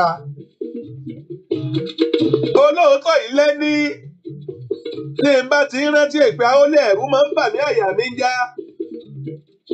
Ẹ má jà ṣe tó máa Adéyẹmọ náà fi fèpè jọ̀ràn Yorùbá o. Ẹ tú Sunday Igboho sálẹ̀. Alára ń ké.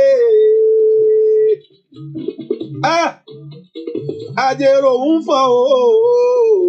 Alára ń ké. Àjèrò ń fọ̀ o. Ẹ̀fọ́ máa Adéyẹmọ. Igboho sàsílẹ̀ o. Alára ń ké. Àjèrò ń fọ̀ o. Alára ń ké. Àjèrò ń fọ̀ o. Ẹ̀fọ́ máa Adéyẹmọ. Igboho sàsílẹ̀ o.